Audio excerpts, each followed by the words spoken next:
നമസ്തേ, പുത്തൻപുലരിയിലേക്ക് എല്ലാ പ്രിയപ്പെട്ട പ്രേക്ഷകർക്കും സ്വാഗതം. ഞാൻ വീണ പ്രസാദ്. എല്ലാ പ്രേക്ഷകർക്കും സ്വാഗതം. ഞാൻ MK വിനോദ്. നമുക്ക് ഇന്ന് ഏറെ സന്തോഷമുള്ള ദിവസമാണ്. ബഹിരാകാശ തുള്ളിച്ചാടേണ്ട വിഷയം. അതെ, തുള്ളിച്ചാടേണ്ട വിഷയം തന്നെയാണ്. പ്രധാന വാർത്തയിലേക്ക് ആദ്യം വരാം.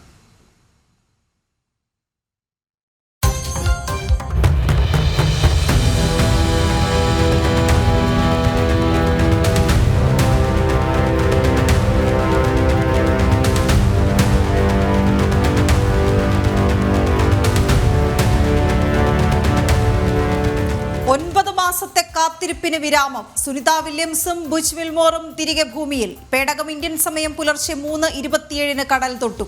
4 യാത്രികരും സുരക്ഷിതർ.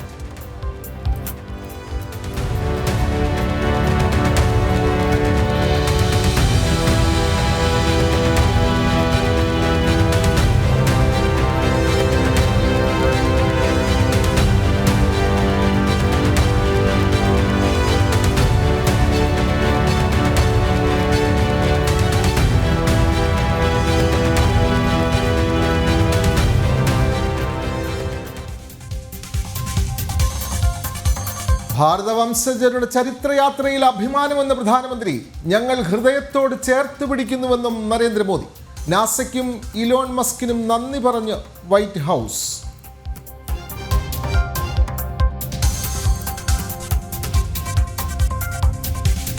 യുക്രൈനുമായി പൂർണ്ണ വെടിനിർത്തലിനില്ല എന്ന് റഷ്യ. ഊർജോൽപാദന കേന്ദ്രങ്ങൾ ആക്രമിക്കില്ല. യുക്രൈനുള്ള വിദേശ സൈനിക പിന്തുണ നിർത്തലാക്കിയാൽ ധാരണ അംഗീകരിക്കാം. സൗദിയുടെ മധ്യസ്ഥതയിൽ ചർച്ചകൾ തുടരാമെന്നും പുടിൻ.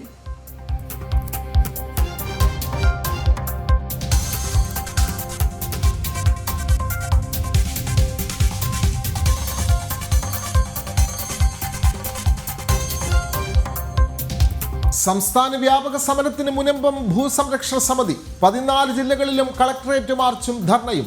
പ്രഖ്യാപനം ജുഡീഷ്യൽ കമ്മീഷൻ അസാധുവായതോടെ.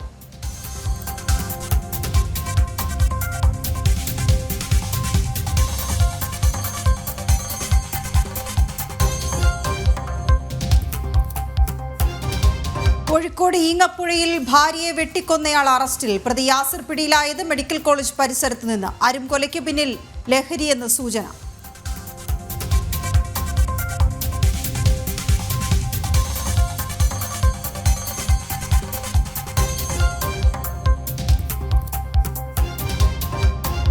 സംസ്ഥാനത്ത് വേനൽ മഴ കനക്കും. തെക്കൻ ജില്ലകളിൽ ഇടിമിന്നലോടെ കനത്തു പെയ്തേക്കും. ശക്തമായ കാറ്റിനും സാധ്യത.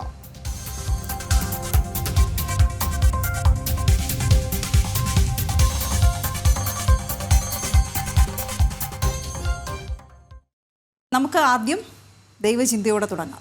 തീർച്ചയായും ശബരിമലയിൽ നിന്ന് സന്നിധാനത്ത് നിന്ന് തുടങ്ങാം. അതെ, സ്വാമി ശരണം.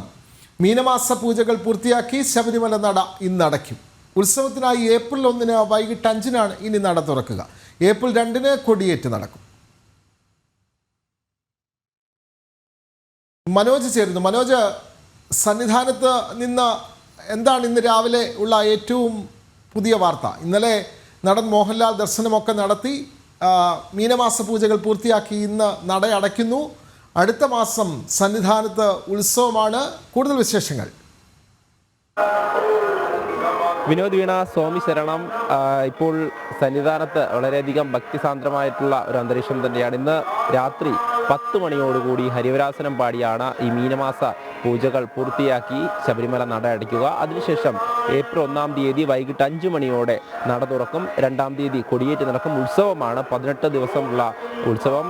അത്തരത്തിൽ ഇനി അടുത്ത മാസത്തെ പ്രത്യേകത അതുതന്നെയാണ്. എന്തായാലും ഈ മാസം ഈ 14 തീയതി നട തുറന്നു. അതിനുശേഷം ഓരോ ദിവസവും അങ്ങനെ പൂജ തുടർന്നു. കണ്ടു തൊഴുവാനായി നിരവധി ഭക്തർ ഇങ്ങോട്ടേക്ക് എത്തി. ഇപ്പോൾ കഴിഞ്ഞ ദിവസങ്ങളെ സംബന്ധിച്ചിടത്തോളം ഇന്ന് അവസാന ദിവസം തിരക്ക് കുറവ് എന്ന് വേണം പറയാൻ. രാവിലെ മുതൽ തന്നെ മുൻവശം വഴിയും അതോടൊപ്പം തന്നെ ഈ മേൽപ്പാലം വഴിയുമൊക്കെ ഭക്തരെ കടത്തിവിടുന്നുണ്ട്.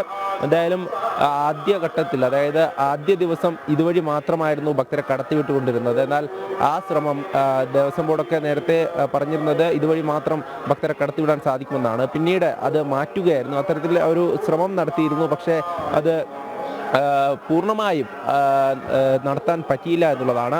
എന്തായാലും ഇപ്പോൾ നമ്മൾ ദൃശ്യങ്ങളിൽ കാണുന്നത് 18-ാം പടി തൊഴുത് കയറി വരുന്ന ഓരോ അയ്യപ്പ ഭക്തരെയുമാണ്. അവരൊക്കെ തന്നെ അങ്ങനെ ഭക്തിയോടുകൂടി ഈ ഒരു മീനമാസ പൂജകൾ നടക്കുന്ന അവസാന ദിവസം ഇങ്ങോട്ടേക്ക് എത്തിയവരാണ്. അവരൊക്കെ തന്നെ ദർശനത്തിനായി പോവുകയാണ്. എന്തായാലും നേരത്തെ സൂചിപ്പിച്ചതുപോലെ തന്നെ കഴിഞ്ഞ ദിവസം മലയാളികളുടെ പ്രിയ താരമായിട്ടുള്ള മോഹൻലാൽ ഇങ്ങോട്ടേക്ക് എത്തിയിരുന്നു. അദ്ദേഹം ഇവിടേക്കെത്തി നീലിമല വഴി മല ചവിട്ടിയാണ് എത്തിയത്. പമ്പയിൽ നിന്ന് ഇരുമുടിക്കെട്ട് കെട്ടി പിന്നീട് മല ചവിട്ടി 18-ാം പടിയും ചവിട്ടി അയ്യനെ ദർശിച്ച ശേഷം അദ്ദേഹം മമ്മൂട്ടിയുടെ പേരിലടക്കം വഴിപാട് നടത്തി എന്നുള്ളതാണ്. അത്തരത്തിൽ കഴിഞ്ഞ ദിവസം തന്നെ അദ്ദേഹം രാത്രിയോടുകൂടി മടങ്ങുകയായിരുന്നു.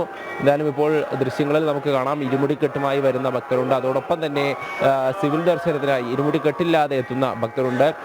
അതിൽ സമയക്രമം പുതിയത് ഏർപ്പെടുത്തിയിട്ടുണ്ട് എന്നുള്ളതാണ്. അതായത് സിവിൽ ദർശനത്തിൽ എത്തുന്ന ഭക്തർക്ക് ഇനി എല്ലാ മാസവും ഈ 6 മണിക്ക് ശേഷമാകും, അതായത് പുലർച്ചെ 5 മണിക്ക് നട തുറക്കും, 1 മണിക്കൂറിന് ശേഷമാകും സിവിൽ ദർശനം അനുവദിക്കുക. അതോടൊപ്പം തന്നെ രാത്രി 9:30 വരെയാകും സിവിൽ ദർശനം അനുവദിക്കുക.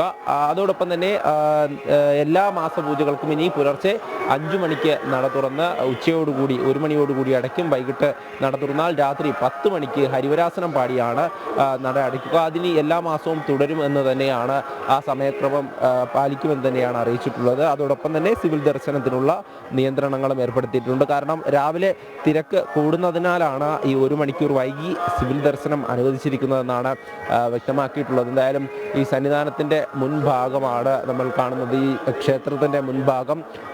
അവിടെ മറ്റ് ചടങ്ങുകൾക്കായി, അതായത് പറയെടുപ്പ് ഒക്കെയായി ഇവിടെ മറ്റ് ക്രമീകരണങ്ങൾ ഒരുക്കിയിട്ടുണ്ട്. അതോടൊപ്പം തന്നെ ഈ പറയിടുന്ന ഒരു ദൃശ്യങ്ങളാണ് നമ്മൾ കാണുന്നത്. അതോടൊപ്പം തന്നെ കഴിഞ്ഞ ഈ മണ്ഡലകാലത്തിലാണ് നാണയപ്പറ കൂടെ ഏർപ്പെടുത്തിയിട്ടുള്ളത്. അത്തരത്തിലൊരു ചടങ്ങ് കൂടെ ഭക്തർക്ക് ഇവിടെ നടത്താമെന്നുള്ളത്, അതിനുവേണ്ട ക്രമീകരണങ്ങളും ഒരുക്കിയിട്ടുള്ളത്. അപ്പോൾ അതൊക്കെ തന്നെ രാവിലെ മുതൽ അങ്ങനെ നടക്കുകയാണ്. നട തുറന്നതിന് ശേഷം അങ്ങനെ ഓരോ ചടങ്ങുകളായി നടക്കുന്നുണ്ട്. അതോടൊപ്പം തന്നെ ഇവിടെ മറ്റ് സുരക്ഷാ ക്രമീകരണങ്ങൾക്കും അതോടൊപ്പം നിയന്ത്രണങ്ങൾക്കുമായി പോലീസ് ഉദ്യോഗസ്ഥരും അതോടൊപ്പം തന്നെ വിവിധ വകുപ്പുകൾ ഇവിടെ കഴിഞ്ഞ ദിവസങ്ങളായി തന്നെ ഓരോ ദിവസവും അങ്ങനെ പ്രവർത്തിച്ചു വരുന്നുണ്ട്. എന്തായാലും ദൃശ്യങ്ങളിൽ നമുക്ക് കാണാൻ സാധിക്കും ക്ഷേത്രത്തിൻ്റെ മുൻവശത്ത് തിരക്ക് ഇന്ന് വളരെയധികം കുറവ് തന്നെയാണ്. അവസാന ദിവസമായതുകൊണ്ട് തന്നെ ആദ്യ ദിവസങ്ങളിൽ, അതായത് നട തുറന്ന അന്നു മുതൽ കഴിഞ്ഞ ദിവസം വരെ നിരവധിയായി ഭക്തർ ഇങ്ങോട്ടേക്ക് എത്തി എന്നുള്ളതാണ്. ഇപ്പോൾ കുഞ്ഞു മണികണ്ഠന്മാരൊക്കെ അങ്ങനെ ക്ഷേത്രത്തിന് മുന്നിലേക്ക് എത്തിയിരിക്കുകയാണ്. അവരൊക്കെ ഇനി അമ്പലത്തിനുള്ളിൽ കയറി ഈ ക്ഷേത്രത്തിനുള്ളിൽ ദർശനം നടത്തിയ ശേഷം ഇനി മാളികപ്പുറത്തേക്കുമൊക്കെ പോകേണ്ടതുണ്ട്.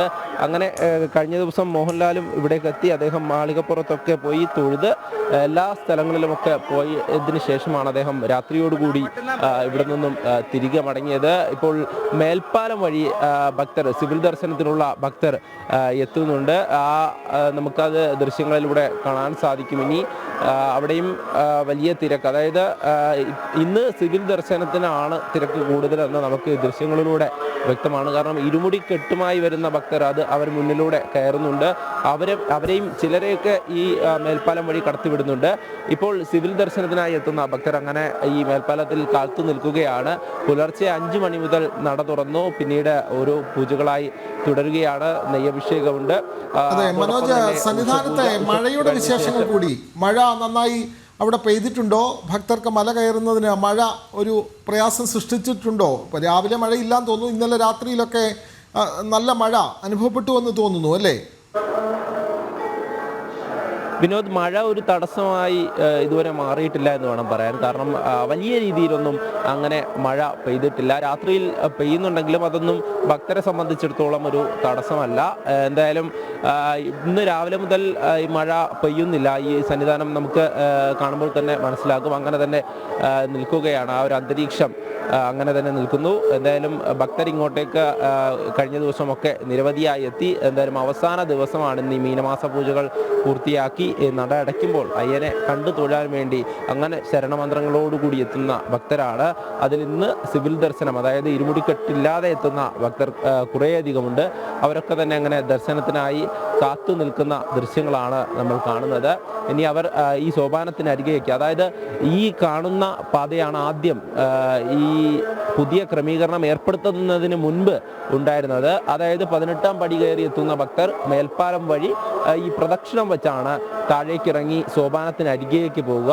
അപ്പോൾ ആ ഒരു രീതിയിലാണ് സിവിൽ ദർശനം ഏർപ്പെടുത്തിയിട്ടുള്ളത്. അതായത് സിവിൽ ദർശനത്തിനായുള്ള ഗേറ്റ് അത് മാളികപ്പുറത്തിൻ്റെ സമീപത്ത് നിന്നാണ്. അപ്പോൾ പകുതിയിൽ നിന്നും അവർ മേൽപ്പാലത്തിലേക്ക് കയറി ഇങ്ങോട്ടേക്ക് എത്തുകയാണ്. അപ്പോൾ ആ ദൃശ്യങ്ങൾ നമുക്ക് കാണാം. വിവിധ സംസ്ഥാനങ്ങളിൽ നിന്ന് ഉൾപ്പെടെ, അതായത് മലയാളികളെ സംബന്ധിച്ചിടത്തോളം മാസപൂജയ്ക്ക് തിരക്ക് കുറവായതിനാൽ മലയാളികളും ഉണ്ടാകും. അതോടൊപ്പം തന്നെ മറ്റ് സംസ്ഥാനങ്ങളിൽ നിന്നുള്ള ഭക്തരൊക്കെ ഉണ്ടാകും. അവരൊക്കെ തന്നെ അങ്ങനെ തിരക്കില്ലാത്ത സമയം നോക്കി ദർശിക്കാൻ എത്തിയതാണ്. അതായത് ഈ സിവിൽ ദർശനം അങ്ങനെയാണ്. കൂടുതൽ പേരും ഈ മാസപൂജകൾക്ക് അയ്യനെ കണ്ട് തൊഴുവാൻ വേണ്ടി എത്തും. അതോടൊപ്പം തന്നെ മറ്റ് ഇരുമുടിക്കെട്ടുമൊക്കെയായി വരുന്ന ഭക്തർ, അവർക്ക് എത്ര തിരക്കായാലും ഈ ദർശനത്തിന് വേണ്ടി അവരെത്ര മണിക്കൂർ വേണമെങ്കിലും കാത്തു നിന്ന ശേഷം അയ്യനെ തൊഴുവാൻ വേണ്ടി എത്തുന്നവരാണ്. ഈ മണ്ഡലകാലത്തൊക്കെ നമ്മൾ കണ്ടതാണ്, വലിയ തിരക്ക് അനുഭവപ്പെട്ടു. അതായത് മണിക്കൂറുകളോളം ഭക്തർക്ക് കാത്തു നിൽക്കേണ്ടി വന്നു എന്നുള്ളതാണ്. അപ്പോൾ അതിനെയൊക്കെ പരിഹരിക്കുമെന്ന് പറഞ്ഞാണ് ഇപ്പോൾ പുതിയ ഈ ഒരു ക്രമീകരണം, അതായത് ഈ ദർശന ക്രമീകരണം ഏർപ്പെടുത്തിയത്. പക്ഷേ അത് തിരക്ക് കൂടുമ്പോൾ പ്രാവർത്തികമാകുന്നില്ല എന്നുള്ളതാണ് നമുക്ക് മനസ്സിലാക്കേണ്ടത്. കാരണം തിരക്ക് ഇല്ലാത്ത സമയം നമ്മൾ ദൃശ്യങ്ങളിൽ കാണുന്നത് പോലെ തന്നെ അവർക്ക് സുഗമമായി ഉള്ളിലേക്ക് കയറി നേരെ ദർശനം നടത്താമെന്നുള്ളതാണ്. അതായത് ഒരു 20 സെക്കൻഡിലധികം ഭക്തർക്ക് നടന്നുകൊണ്ട് ദർശനം നടത്താം മുന്നോട്ട്. അപ്പോൾ തിരക്ക് കൂടുന്നതിനനുസരിച്ച് ഇവിടെ നിന്നും ഭക്തരെ മേൽപ്പാലത്തിലേക്ക് കയറ്റേണ്ടി വരേണ്ട ഒരു സാഹചര്യമാണുള്ളത്. അതിനി മണ്ഡലകാലത്ത് എങ്ങനെയാണ് രണ്ടും കൂടെ പ്രാവർത്തികമാക്കുക എന്നുള്ളതിലാണ് സംശയം. കാരണം നിരവധിയായി ഭക്തർ ഇങ്ങോട്ടേക്ക് എത്തുമ്പോൾ കൂടുതൽ പേരും ഈ മുന്നിലേക്ക്, ഈ സൗകര്യമുണ്ട് എന്ന് അറിഞ്ഞുകൊണ്ട് തന്നെ മുന്നിലേക്ക് എത്താൻ സാധ്യതയുണ്ട്. അപ്പോൾ അത് നിയന്ത്രിക്കാൻ കൂടുതൽ പോലീസിനെ ഇവിടെ വിന്യസിക്കേണ്ടി വരും. അതൊക്കെ എത്രത്തോളമാണ് പ്രാവർത്തികമാക്കാൻ സാധിക്കുക എന്നതിനെപ്പറ്റി ഒരു ആശങ്ക ദേവസ്വം ബോർഡിനും ഉണ്ട്. എന്തായാലും മാസപൂജകളെ സംബന്ധിച്ചിടത്തോളം തിരക്ക് കുറവായതിനാൽ ഈ വിധത്തിൽ ദർശന ക്രമീകരണം എന്നാണ് കരുതിയിരുന്നത്. എന്നാലും ഈ മാസപൂജയ്ക്ക് തിരക്ക് വർദ്ധിച്ചിരുന്നു. അതായത് നിരവധിയായി ഭക്തജനങ്ങൾ എത്തിയപ്പോൾ പിന്നീട് ആ തീരുമാനം മാറ്റേണ്ടി വന്നു എന്നുള്ളതാണ്. എന്തായാലും ഇപ്പോൾ ആ മേൽപ്പാലത്തിൽ നിന്നും ഇറങ്ങി വരുന്ന ഭക്തരെ ഒരു വരി മുന്നിലൂടെ കടത്തി വിടുന്നുണ്ട് അവരെ ദർശനത്തിന് വേണ്ടി. എന്തായാലും ഭക്തിസാന്ദ്രമായിട്ടുള്ള ഈ ഒരു അന്തരീക്ഷത്തിൽ സ്വാമിയെ ദർശിക്കുവാൻ വേണ്ടി, അയ്യനെ ദർശിക്കുവാൻ വേണ്ടി നിരവധിയായി ഭക്തജനങ്ങൾ ഈ സിവിൽ ദർശനത്തിനും എത്തുന്നുണ്ട് എന്നുള്ളതാണ്. അങ്ങനെ അവരുടെയൊക്കെ മനസ്സിൽ ഈ ഒരു അവസാന ദിവസം, അതായത് മീനമാസ പൂജകൾ പൂർത്തിയാക്കി നട അടയ്ക്കുന്ന ദിവസം അയ്യനെ കണ്ട് തൊഴണമെന്നുള്ള ആ ഒരു ലക്ഷ്യത്തോടു കൂടി അവരോരോരുത്തരും അങ്ങനെ ശരണമന്ത്രങ്ങളൊക്കെ ഉരുവിട്ടുകൊണ്ട് ഇവിടേക്ക് എത്തുകയാണ്. രാവിലെ മുതൽ തന്നെ പുലർച്ചെ നട തുറന്നത് മുതൽ ഇവിടെ നമുക്ക് അയ്യപ്പനെ ദർശിക്കുവാൻ വേണ്ടി എത്തുന്ന ഓരോ മുഖങ്ങളും നമുക്ക് കാണാൻ സാധിക്കും. അവരൊക്കെ തന്നെ അങ്ങനെ ഭക്തിസാന്ദ്രമായി അവരുടെയൊക്കെ മുഖം വളരെയധികം തേജസ്സോടുകൂടി തന്നെ ആ ഒരു ദർശനത്തിനായി മുന്നിലേക്ക് പോയിക്കൊണ്ടിരിക്കുകയാണ്. എന്തായാലും ദൃശ്യങ്ങളിൽ കാണുന്ന ഈ ബലിക്കൽപുര വഴിയാണ് ഈ ഒരു ദർശന ക്രമീകരണം ഏർപ്പെടുത്തിയിട്ടുള്ളത്. ഉള്ളിലേക്ക് കയറുമ്പോൾ ഒരു കാണിക്ക വഞ്ചി, അതായത് സാധാരണ രീതിയിൽ ഉള്ള ആകൃതിയിലല്ല കാണിക്ക വഞ്ചി, നീളത്തിലാണ് ക്രമീകരിച്ചിട്ടുള്ളത്. അപ്പോൾ ഭക്തർക്ക് നടന്നുകൊണ്ട് തന്നെ കാണിക്ക ഇട്ടുകൊണ്ട് മുന്നോട്ട് പോകാമെന്നുള്ള രീതിയിലാണ് ആ നീളത്തിന് കാണിക്ക വഞ്ചി ക്രമീകരിച്ചിരിക്കുന്നതിന് 2 വശത്തും കൂടെയാണ് ഈ ഒരു ദർശന പാത ക്രമീകരിച്ചിരിക്കുന്നത്. അതിനു വേണ്ടിയിട്ടുള്ള പ്ലാറ്റ്ഫോം ഒക്കെയാണ് പുതുതായി അവിടെ നിർമ്മിച്ചിട്ടുള്ളത്. എന്തായാലും ഈ ഒരു ശ്രമം അത് ഇനി വരും മാസങ്ങളിലും തുടരുമോ എന്നുള്ള ഒരു കാര്യം അതിൽ സംശയം തന്നെയാണ്. കാരണം ഈ ഒരു തിരക്കിൽ ഇങ്ങനെയാണെങ്കിൽ ഇനി തിരക്ക് കൂടുന്ന മാസങ്ങളിൽ എത്രത്തോളം പ്രാവർത്തികമാകും എന്നുള്ളത് ആ ഒരു ആശങ്ക ദേവസ്വം ബോർഡ് അധികൃതർക്കും നിലനിൽക്കുന്നുണ്ട് എന്നുള്ളതാണ്. എന്തായാലും ഈ ഒരു ദൃശ്യങ്ങളിൽ വ്യക്തമാണ്. ഇപ്പോൾ ശബരിമല നട അടയ്ക്കുന്ന ഈ മീനമാസ പൂജകൾ കഴിയുമ്പോൾ അവസാന ദിവസം രാവിലെ വളരെയധികം തിരക്ക് ഇല്ല എന്ന് വേണം. സ്വാമി ശരണം സന്നിധാനത്ത് ഇന്ന് മീനമാസ പൂജകൾ കഴിഞ്ഞ് ഇന്ന് വൈകിട്ട് ഹരിവരാസനം പാടി നട അടയ്ക്കും. സന്നിധാനത്ത് ദർശനത്തിനായി എത്തിയവരുടെ ദൃശ്യങ്ങളാണ് നമ്മൾ കാണുന്നത്. ഇന്നലെ രാത്രിയൊക്കെ മഴ പെയ്തെങ്കിലും രാവിലെ അവിടെ മഴ പെയ്യുന്നില്ല. സന്നിധാനത്ത് ഇന്ന് പൂജകൾ പൂർത്തിയാക്കി, മീനമാസ പൂജകൾ പൂർത്തിയാക്കി നട അടയ്ക്കും. അടുത്ത മാസം ഉത്സവമാണ് ശബരിമല. ഏപ്രിൽ 2 കൊടിയേറ്റ്. വിവരങ്ങൾ നൽകുകയായിരുന്നു മനോജ്. അതേസമയം ശബരിമലയെത്തി അയ്യപ്പ ദർശനം നടത്തി മലയാളികളുടെ പ്രിയ താരം മോഹൻലാൽ. ദർശനത്തിന് ശേഷം മമ്മൂട്ടിയുടെ പേരിൽ അദ്ദേഹം വഴിപാട് നടത്തി. പമ്പ ഗണപതി ക്ഷേത്രത്തിൽ നിന്നും ഇരുമുടിയുമായി മല ചവിട്ടിയെത്തിയായിരുന്നു ദർശനം.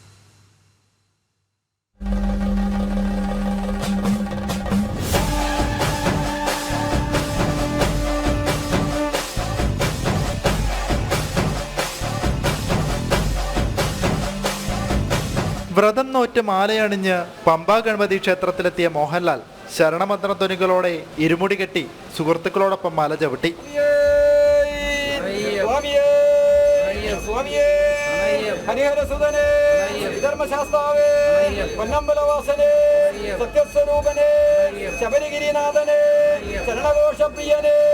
നീലിമല വഴി അപ്പാച്ചിമേടും കടന്ന് മരക്കൂട്ടത്തെത്തിയ ശേഷം നേരെ 18ാം പടിക്കരികിലേക്ക്.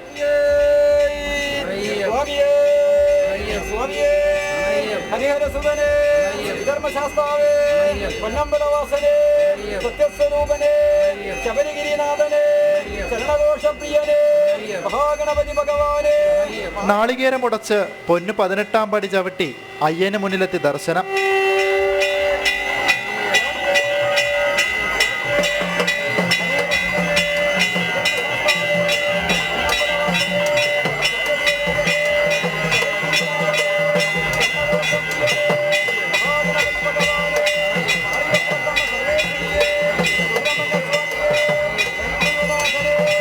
അയ്യനെ തൊഴുത ശേഷം മമ്മൂട്ടിയുടെ പേരിലും ഭാര്യ സുചിത്രയുടെ പേരിലും മോഹൻലാൽ വഴിപാട് നടത്തി.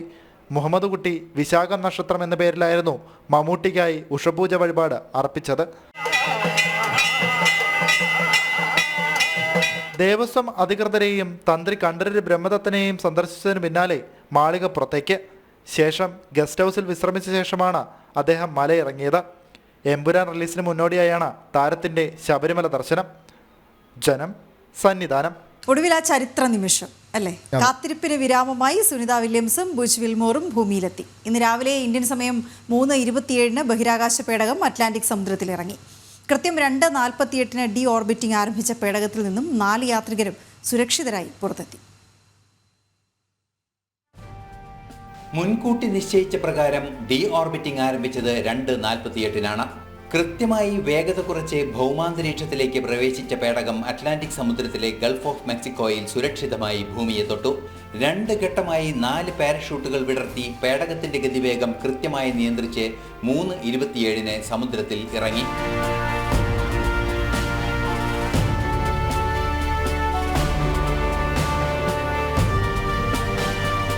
സമുദ്രത്തിൽ ലാൻഡ് ചെയ്തതിന് പിന്നാലെ സുരക്ഷാ നിരീക്ഷണങ്ങൾക്ക് ശേഷം കോസ്റ്റ് ഗാർഡ് ബോട്ടുകൾ പേടകത്തിനടുത്തെത്തി വടം ഉറപ്പിച്ച് റിക്കവറി കപ്പലിലേക്ക് എത്തിച്ചു.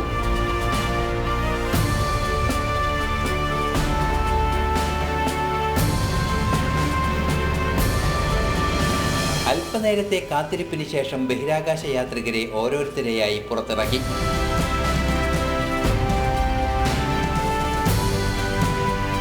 ആദ്യം നിക് ഹേഗും രണ്ടാമതായി അലക്സാണ്ടർ ഗോർബനോവും തൊട്ടു പിന്നാലെ സുനിത വില്യംസും ബുച്ച് വിൽമോറും പേടകത്തിൽ നിന്ന് പുറത്തിറങ്ങി.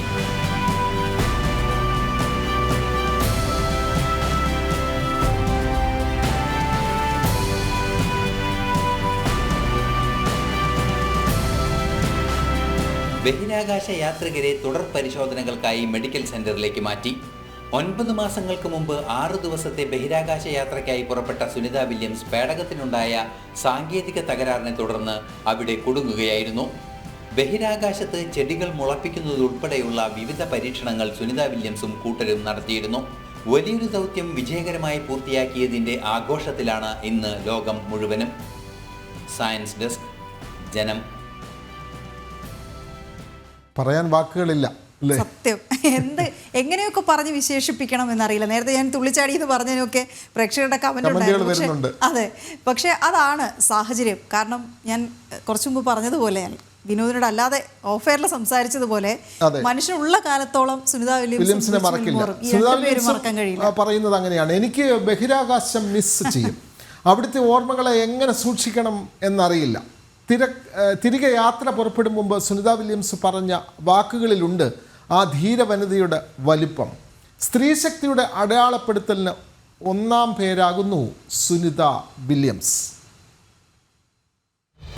8 ദിവസത്തേക്ക് യാത്ര പോയതാണ്. പെട്ടുപോയത് 278 അധിക നാളുകൾ. ഭൂമിയിൽ യുദ്ധം ജയിച്ചു ശീലിച്ച സൈനിക സുനിത വില്യംസിന് ബഹിരാകാശവും ഇടം പകുത്തു. പുതിയ പരീക്ഷണങ്ങളിലേക്ക് മനസ്സു നട്ട് ഒഴുകിപ്പരന്നു ആ ധീരവനിത.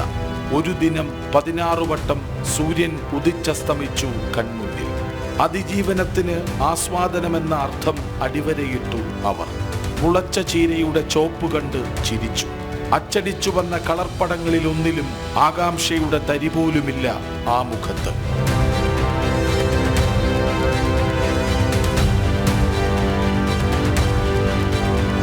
ഒടുവിലി പുലർച്ചെ ഒരിറ്റു വൈകാതെ വരച്ചുവെച്ച അതേ വഴിയിലൂടെ മേഘവെളുപ്പും കടന്ന് കടൽ നീല തൊട്ട നേരം നെടുവീർപ്പൊച്ച വെച്ചു ലോകം.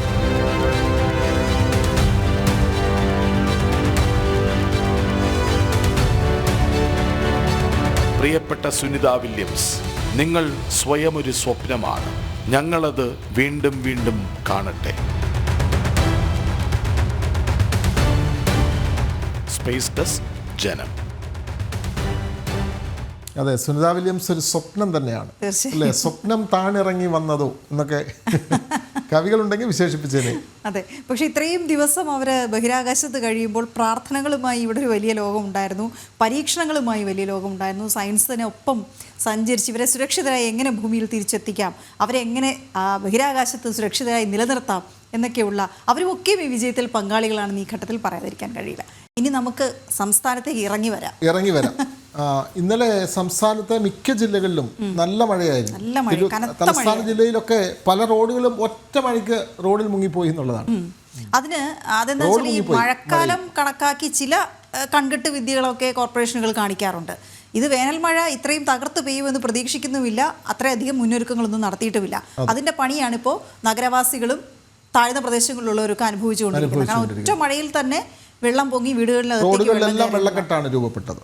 സംസ്ഥാനത്ത് വേനൽ മഴ കനക്കുമെന്നുള്ളത് തന്നെയാണ് റിപ്പോർട്ട്. വരും മണിക്കൂറിൽ തിരുവനന്തപുരം, കൊല്ലം, പത്തനംതിട്ട, ആലപ്പുഴ, കോട്ടയം, ഇടുക്കി, എറണാകുളം ജില്ലകളിൽ ഒറ്റപ്പെട്ട ഇടങ്ങളിൽ ശക്തമായ മഴയ്ക്ക് സാധ്യതയുണ്ട് എന്ന് മുന്നറിയിപ്പുണ്ട്. ഇടിമിന്നലോട് കൂടിയ മഴയ്ക്കും ശക്തമായ കാറ്റിനും സാധ്യതയെന്ന് കേന്ദ്ര കാലാവസ്ഥാ നിരീക്ഷണ കേന്ദ്രം മുന്നറിയിപ്പ് നൽകുന്നു. ഇന്നലെ വൈകിട്ട് തിരുവനന്തപുരം നഗരപ്രദേശങ്ങളിൽ അതിശക്തമായ മഴ അനുഭവപ്പെട്ടു. വിവരങ്ങളുമായി പ്രജിത്ത് മോഹൻ ചേരുന്നു. പ്രജിത്ത്, നമസ്തേ. ശക്തമായ വേനൽ മഴയാണ് ഇന്നലെ തലസ്ഥാന ജില്ലയിലടക്കം അനുഭവപ്പെട്ടത്. വിവിധ ജില്ലകളിൽ വീണ്ടും വേനൽ മഴ കനക്കും, ശക്തമായ കാറ്റ് ഉണ്ടാകും തുടങ്ങിയ വിവരങ്ങൾ. ഇടിമിന്നലോട് കൂടിയ മഴ തുടരുമെന്ന് തന്നെയല്ലേ കാലാവസ്ഥാ വകുപ്പ് നൽകുന്ന മുന്നറിയിപ്പ്? പ്രജിത്ത്.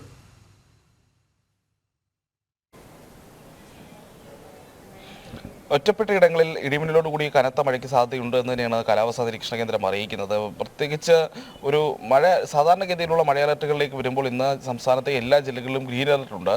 ഈ വേനൽക്കാലത്തെ സംബന്ധിച്ചിടത്തോളം ഗ്രീൻ അലർട്ട് വന്നാൽ തന്നെ ഇപ്പോൾ കനത്ത മഴ പെയ്യുമെന്നുള്ള സാഹചര്യം കഴിഞ്ഞ ദിവസങ്ങളിൽ അനുഭവം വെച്ചിട്ട് വേണമെങ്കിൽ നമ്മൾ വിലയിരുത്തേണ്ടി വരും. എന്തായാലും എല്ലാ ജില്ലകളിലും ഇന്നും നാളെയും മറ്റന്നാളും ഒക്കെയായി ഈ രീതിയിൽ ഗ്രീൻ അലർട്ട്, ചെറിയ മിതമായ മഴയ്ക്കാണ് സാധ്യത എന്നുള്ളതാണ് കാലാവസ്ഥാ നിരീക്ഷണ കേന്ദ്രം നൽകുന്ന അലർട്ടിലുള്ളത്. പക്ഷേ അത് ഫലത്തിൽ വരുമ്പോഴാണ് മഴയുടെ കാഠിന്യം എത്രത്തോളമാണ് എന്നുള്ളത് നമ്മൾ തിരിച്ചറിയുക. കാരണം കഴിഞ്ഞ ദിവസം ഒരു മണിക്കൂറിനുള്ളിൽ ഏതാണ്ട് 77 മില്ലിമീറ്റർ മഴയൊക്കെ തിരുവനന്തപുരം നഗരത്തിൽ മാത്രം പെയ്തിറങ്ങി എന്ന് പറയുമ്പോഴാണ് അതിശക്തമായ മഴയാണ് കഴിഞ്ഞ ദിവസവും പെയ്തിറങ്ങിയത്. അപ്പോൾ സമാനമായ രീതിയിൽ സംസ്ഥാനത്തിന്റെ വിവിധ ഭാഗങ്ങളിൽ ഒറ്റപ്പെട്ട ഇടങ്ങളിൽ എങ്കിലും ഈ പറഞ്ഞ രീതിയിലുള്ള കനത്ത മഴയ്ക്ക് തന്നെ സാധ്യതയുണ്ട്. ഒപ്പം കനത്ത കാറ്റ്, 50 കിലോമീറ്റർ വരെയൊക്കെയുള്ള കാറ്റൊക്കെ വീശാനൊക്കെയുള്ള സാധ്യത മുന്നിൽ കാണുന്നുണ്ട്. ഒരു പൂർണ്ണമായ ഒരു ഇതിലല്ല, കൃത്യമായ ഒരു 50 കിലോമീറ്റർ തന്നെ വേഗത്തിൽ എല്ലായിടത്തും കാറ്റ് വീശണമെന്നില്ല. പക്ഷേ ഒറ്റപ്പെട്ട സ്ഥലങ്ങളിൽ അങ്ങനെയുള്ള കാറ്റ് വീശാനുള്ള സാധ്യതയും കാലാവസ്ഥാ നിരീക്ഷണ കേന്ദ്രം മുന്നിട്ട് വെക്കുന്നുണ്ട്. ഇന്ന് കഴിഞ്ഞ ദിവസം തിരുവനന്തപുരം നഗരത്തിൽ പെയ്ത മഴയിലുണ്ടായ വെള്ളക്കെട്ടൊക്കെ നമ്മൾ കണ്ടതാണ്. ഇന്ന് രാവിലെയും ഇപ്പോൾ വരെയും തിരുവനന്തപുരത്ത് ഒരു മൂടിക്കെട്ടിയ അന്തരീക്ഷമാണുള്ളത്. അപ്പോൾ മഴയ്ക്കുള്ള സാധ്യത നിലനിൽക്കുന്നു. അത് ഏത് രീതിയിലായിരിക്കും മഴ എന്നുള്ളത് കാത്തിരുന്ന് തന്നെ കാണേണ്ടി വരും. എന്തായാലും കഴിഞ്ഞ ദിവസത്തെ മഴയിൽ കുറച്ചൊന്നുമല്ല തലസ്ഥാനവാസികൾ ബുദ്ധിമുട്ടിയത് എന്നുള്ളത് എടുത്തു പറയേണ്ടിയിരിക്കുന്നു. കാരണം തിരുവനന്തപുരം നഗരത്തിലെ പലയിടങ്ങളിലും, ഇപ്പോൾ തമ്പാനൂരാണെങ്കിലും ശരി, ചാലയിലാണെങ്കിലും ശരി, ബേക്കറി തുടങ്ങിയിട്ടുള്ള ഭാഗങ്ങളിലൊക്കെ പലയിടങ്ങളിലും ഈ താഴ്ന്ന പ്രദേശങ്ങളിൽ ഒപ്പം റോഡ് പണിയൊക്കെ നടക്കുന്ന മേഖലകളിലൊക്കെ വലിയ രീതിയിലുള്ള വെള്ളക്കെട്ടുണ്ടാകുന്ന കാഴ്ചയാണ് കണ്ടത്. കാരണം ഓടകൾ പലയിടത്തും നിറഞ്ഞു കിടക്കുന്ന ഒരു സാഹചര്യമുണ്ട്, അല്ലെങ്കിൽ അത് തടസ്സപ്പെട്ട് കിടക്കുന്ന ഒരു സാഹചര്യമുണ്ട്. അപ്പോൾ അത്തരം മേഖലകളിലൊക്കെ വലിയ രീതിയിലുള്ള വെള്ളക്കെട്ട് ഇന്നലെ രാത്രി പെയ്ത ഈ ഒരു മണിക്കൂർ 1.5 മണിക്കൂർ നീണ്ടു നിന്ന അതിശക്തമായ മഴയിൽ ഉണ്ടായി എന്നുള്ളതാണ്. പലയിടത്തും മലവെള്ളം കുത്തിയൊലിച്ച് വരുന്നത് പോലെ ഈ മഴവെള്ളം കുത്തിയിറങ്ങി ഒലിച്ച് വരുന്ന കാഴ്ചയൊക്കെ നമ്മൾ കാണുന്നുണ്ടായിരുന്നു. അത്ര വലിയ ഒഴുക്ക് നഗരത്തിന്റെ പലയിടങ്ങളിലും, പ്രത്യേകിച്ച് ഈ ചരിഞ്ഞു കിടക്കുന്ന ഭാഗങ്ങളിലൊക്കെ റോഡുകളിലൂടെയൊക്കെ വെള്ളം കുത്തിയൊലിച്ച് വരുന്ന ഒരു കാഴ്ചയുണ്ടായിരുന്നു. പലയിടത്തും ഒരു 1-2 മണിക്കൂർ മണിക്കൂറോളം ഈ മഴ പെയ്ത് കഴിഞ്ഞിട്ടും ഈ വെള്ളം ഇങ്ങനെ പൊങ്ങി നിൽക്കുന്ന സാഹചര്യമുണ്ടായി. പലയിടത്തും വീടുകൾക്കുള്ളിൽ വെള്ളം കയറി. ഇപ്പോൾ അഞ്ചൂർ ഭാഗത്തൊക്കെ കോടതിയുടെ വരാന്തകൾ വരെയൊക്കെ വെള്ളം ഇങ്ങനെ ഇരച്ചു കയറുന്ന ഒരു സാഹചര്യമൊക്കെ ഉണ്ടായി എന്നുള്ളതാണ് നമ്മൾ മനസ്സിലാക്കേണ്ടത്. അപ്പോൾ അത്ര വലിയ മഴയാണ് കഴിഞ്ഞ ദിവസം തിരുവനന്തപുരം നഗരത്തിൽ മാത്രം പെയ്തത്. സമാനമായ സാഹചര്യം തന്നെയായിരുന്നു പല ജില്ലകളിലും ഉണ്ടായിരുന്നത്. എല്ലായിടത്തും അപ്രതീക്ഷിതമായി എത്തിയ മഴയാണ്. അതുകൊണ്ട് തന്നെ ആൾക്കാർ അല്പം ബുദ്ധിമുട്ടുകയൊക്കെ ചെയ്ത സാഹചര്യമുണ്ട്. ചിലയിടങ്ങളിലൊക്കെ ഈ മരമൊടിഞ്ഞു വീണും ചിലകളൊക്കെ ഒടിഞ്ഞു വീഴുന്നൊക്കെയുള്ള രീതിയിലുള്ള കാര്യങ്ങളൊക്കെ ഉണ്ട്. എന്നാലും വ്യാപകമായൊരു നാശനഷ്ടത്തിലേക്ക് കാര്യങ്ങൾ പോയിട്ടില്ല എന്നുള്ളതാണ്. പക്ഷേ പ്രതീക്ഷിച്ചാലും കൂടുതൽ മഴ ഒറ്റ മണിക്കൂർ കൊണ്ട് പെയ്തിറങ്ങി എന്നുള്ളതാണ് കഴിഞ്ഞ ദിവസത്തെ അനുഭവം. അപ്പോൾ സമാന രീതിയിലുള്ള അനുഭവങ്ങൾ വരും ദിവസങ്ങളിലും ഉണ്ടാകുമോ എന്നുള്ള ആശങ്കയുണ്ട്. പക്ഷേ വേനൽ മഴയാണ്. ഈ പറയുന്ന രീതിയിൽ സംസ്ഥാനത്ത് കൊടും ചൂടാണ് കഴിഞ്ഞ കുറേ നാളുകളെ അനുഭവപ്പെടുന്നത്. അപ്പോൾ അതിനൊരു ആശ്വാസവും ഈ മഴ നൽകുന്നുണ്ട്. അതും പറയാതിരിക്കാൻ വയ്യാത്ത കാര്യമാണ്. ശരി പ്രജിത്ത് പറഞ്ഞതിൽ ചില ആശങ്കപ്പെടുത്തുന്ന വാചകങ്ങൾ എന്താണെന്ന് അറിയാമോ വിനോദ്? ഈ റോഡ് പണി നടക്കുന്ന ഇടങ്ങളിലുമൊക്കെ വലിയ വെള്ളക്കെട്ടെന്നാണ്. അവിടെയൊക്കെ ചിലപ്പോൾ സൂചനാ ബോർഡുകൾ വെച്ചിട്ടുണ്ടാകാം. അതിൻ്റെയൊക്കെ മുകളിൽ വെള്ളമായി. അപ്പോൾ ഇന്ന് രാവിലെ അല്ലെങ്കിൽ ഇന്നലെ രാത്രി തന്നെയും അതുവഴി പോകുന്ന വാഹനങ്ങൾ എത്ര അപകടത്തിൽപ്പെടും എന്ന സാഹചര്യം കൂടിയുണ്ട്. ഇത് പലയിടത്തും അപകടക്കണിയായി റോഡുകൾ മാറുന്ന കാര്യം കൂടി ശ്രദ്ധയിൽപ്പെടണം. പുറത്തിറങ്ങി യാത്ര ചെയ്യുമ്പോൾ വെള്ളക്കെട്ടുള്ള പ്രദേശങ്ങളിൽ പ്രത്യേകിച്ച് സൂക്ഷിക്കുക എന്നുള്ള കാര്യം കൂടി ഈ ഘട്ടത്തിൽ ഓർമ്മപ്പെടുത്തുകയാണ്. അതേസമയം ഈ മഴ എത്രയും പെയ്താലും ചൂടിങ്ങനെ കൂടി തന്നെ നിൽക്കുന്നത് എന്തുകൊണ്ട് എന്നുകൂടി ചോദ്യങ്ങൾ വരുന്നുണ്ട്. കാരണം പകൽ സമയത്ത് ഈ മഴയില്ലാത്ത സമയത്ത് കനത്ത ചൂടാണ്. ഇപ്പോഴും പുറത്തിറങ്ങാൻ കഴിയാത്ത തരത്തിലുള്ള ചൂട് തന്നെയാണ്. കേരളത്തിൽ കഴിഞ്ഞ 24 മണിക്കൂറിനിടെ 10 തീവ്രതയിൽ ഉയർന്ന അൾട്രാവയലറ്റ് സൂചിക രേഖപ്പെടുത്തിയ സാഹചര്യത്തിൽ മുന്നറിയിപ്പും ശക്തമാക്കിയിട്ടുണ്ട്. UV സൂചിക 11 മുകളിൽ രേഖപ്പെടുത്തിയാൽ അത് ഗുരുതരമായ സാഹചര്യമാണെന്ന് ദുരന്ത നിവാരണ അതോറിറ്റി വ്യക്തമാക്കുന്നു. സംസ്ഥാനത്ത് ചൂട് ക്രമാതീതമായി ഉയരുന്ന സാഹചര്യത്തിൽ ദുരന്ത നിവാരണ അതോറിറ്റി വിവിധ ജില്ലകളിൽ ജാഗ്രതാ നിർദ്ദേശം നൽകിയിരിക്കുകയാണ്. തീവ്രതയിൽ ഉയർന്ന അൾട്രാവയലറ്റ് സൂചിക രേഖപ്പെടുത്തിയ സാഹചര്യത്തിൽ മുന്നറിയിപ്പും ശക്തമാക്കിയിട്ടുണ്ട്. കൊല്ലം, പത്തനംതിട്ട, പാലക്കാട്, തൃശൂർ ജില്ലകളിൽ 38 ഡിഗ്രി സെൽഷ്യസ് വരെയും, ആലപ്പുഴ ജില്ലയിൽ 37 ഡിഗ്രി സെൽഷ്യസ് വരെയും, കോട്ടയം, കണ്ണൂർ ജില്ലകളിൽ 36 ഡിഗ്രി സെൽഷ്യസ് വരെയും, എറണാകുളം, മലപ്പുറം, കോഴിക്കോട്, കാസർഗോഡ് ജില്ലകളിൽ 35 ഡിഗ്രി സെൽഷ്യസ് വരെയും താപനില ഉയരാൻ സാധ്യതയുണ്ടെന്നാണ് കേന്ദ്ര കാലാവസ്ഥാ വകുപ്പിന്റെ മുന്നറിയിപ്പ്. അൾട്രാവയലറ്റ് സൂചിക 11 മുകളിൽ രേഖപ്പെടുത്തിയാൽ ഗുരുതരമായ സാഹചര്യമാണെന്നും ദുരന്ത നിവാരണ അതോറിറ്റി വ്യക്തമാക്കുന്ന സാഹചര്യത്തിൽ മുന്നറിയിപ്പും ശക്തമാണ്. പൊതുജനങ്ങൾ പുറത്തിറങ്ങുന്നതിലടക്കം ജാഗ്രത പാലിക്കണമെന്നും മുന്നറിയിപ്പുണ്ട്. രാവിലെ 11 മണി മുതൽ വൈകിട്ട് 3 മണി വരെ പുറത്തിറങ്ങുന്ന പൊതുജനങ്ങൾ ജാഗ്രത പാലിക്കണമെന്നാണ് സംസ്ഥാന ദുരന്ത നിവാരണ അതോറിറ്റി അറിയിക്കുന്നത്. വരും ദിവസങ്ങളിലും ചൂട് കൂടുമെന്നുള്ള മുന്നറിയിപ്പും കേന്ദ്ര കാലാവസ്ഥാ നിരീക്ഷണ കേന്ദ്രം നൽകുന്നു. ജനം, തിരുവനന്തപുരം. ഇനിയും മറ്റൊരു വാർത്തയിലേക്ക്. വർഷങ്ങളുടെ കാത്തിരിപ്പിനൊടുവിൽ പാലം വരുന്നതിൻ്റെ ആഹ്ലാദത്തിലാണ് മലപ്പുറം നിലമ്പൂരിലെ ഇരുട്ടുകുത്തി വനവാസികൾ. 2019 പ്രളയത്തിലാണ് ചാലിയാർ പുഴയ്ക്ക് കുറുകെ ഉണ്ടായിരുന്ന പാലം തകർന്നത്. ഒടുവിൽ ജനം TV വാർത്ത നൽകിയതോടെ കോളനി നിവാസികളുടെ പാലം എന്ന സ്വപ്നം യാഥാർത്ഥ്യമാവുകയാണ്.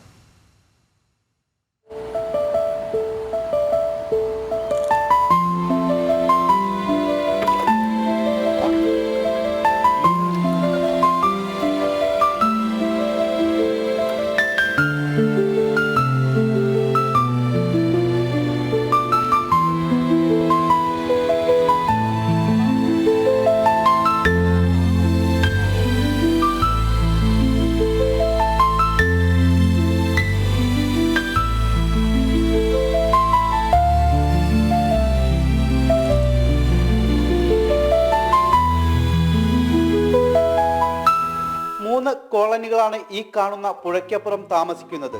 കുമ്പളപ്പാറ, ഇരുട്ടുകുത്തി, വാണിയപ്പുഴ കോളനിവാസികൾ. 100-ലേറെ കുടുംബങ്ങളുണ്ട് ഇവിടെ. 2019 ഈ കോളനിയിലേക്ക് കടക്കാൻ ഉപയോഗിച്ചിരുന്ന പാലം തകർന്നത്. പിന്നീട് കടുത്ത ദുരിതത്തിലായിരുന്നു കോളനിവാസികൾ. ഇത് മാസങ്ങൾക്ക് മുൻപ് ജനം TV വാർത്ത ചെയ്തപ്പോൾ കോളനിവാസികൾ പറഞ്ഞ വാക്കുകൾ കൂടി കേൾക്കാം.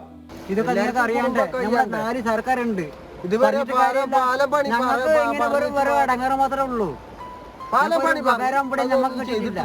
വോട്ട് വരുമ്പോ നമ്മളെ സർക്കാർ എല്ലാം ഞങ്ങളെ വാരി പിടിക്കാൻ മാത്രമേ വരുള്ളൂ. പിന്നെ അല്ലാത്ത കാര്യങ്ങളൊന്നും അവർക്ക് അറിയുന്നില്ല. ആ കൈക്കാല് പൊട്ടി പോണ പോയിന്റ് നടക്കിൽ പോണ ചത്തെന്നുള്ള വിവരം അവര് സർക്കാർ അറിയുന്നില്ല. ഞങ്ങൾ വിചാരിക്കണ്ട കിട്ടിയിട്ടില്ല. ഞങ്ങളിപ്പോ പട്ടിനാണ് കിടക്കുന്നത്. കഴിഞ്ഞപ്പുറത്ത് ഞങ്ങൾ പട്ടിണി കിടന്നത് ഈ വെള്ളപ്പൊക്കത്തിലൊക്കെ. ഈ വെള്ളമൊക്കെ ഇങ്ങനെ അടിച്ചു പോയ സമയത്ത് പട്ടിണി കിടന്നത്. രാത്രിയിലൊക്കെ ഞങ്ങള് ഭയങ്കര കൊടുക്കാണ്, ബുദ്ധിമുട്ടാണ്. ഞങ്ങള് പുഴയില് വെള്ളം കൂടുതലാണ്, ഇക്കരെ തന്നെ നിൽക്കേണ്ടി വരും. പിന്നെ പാണ്ടി മറ്റേ കുറച്ചും കൂടെ വെള്ളം കുറയാണെങ്കിൽ എങ്ങനെയാലും കാക്കര കടത്തും. ബുദ്ധിമുട്ടാണ്, വലിയ ബുദ്ധിമുട്ടാണ്. ഒടുവിൽ വാർത്ത അധികാരികളുടെ കണ്ണ് തുറപ്പിച്ചു. ഇക്കഴിഞ്ഞ ഫെബ്രുവരിയിലാണ് പാലം നിർമ്മാണം ആരംഭിച്ചത്. എന്നാൽ നിർമ്മാണത്തിന് വേഗം പോരാ.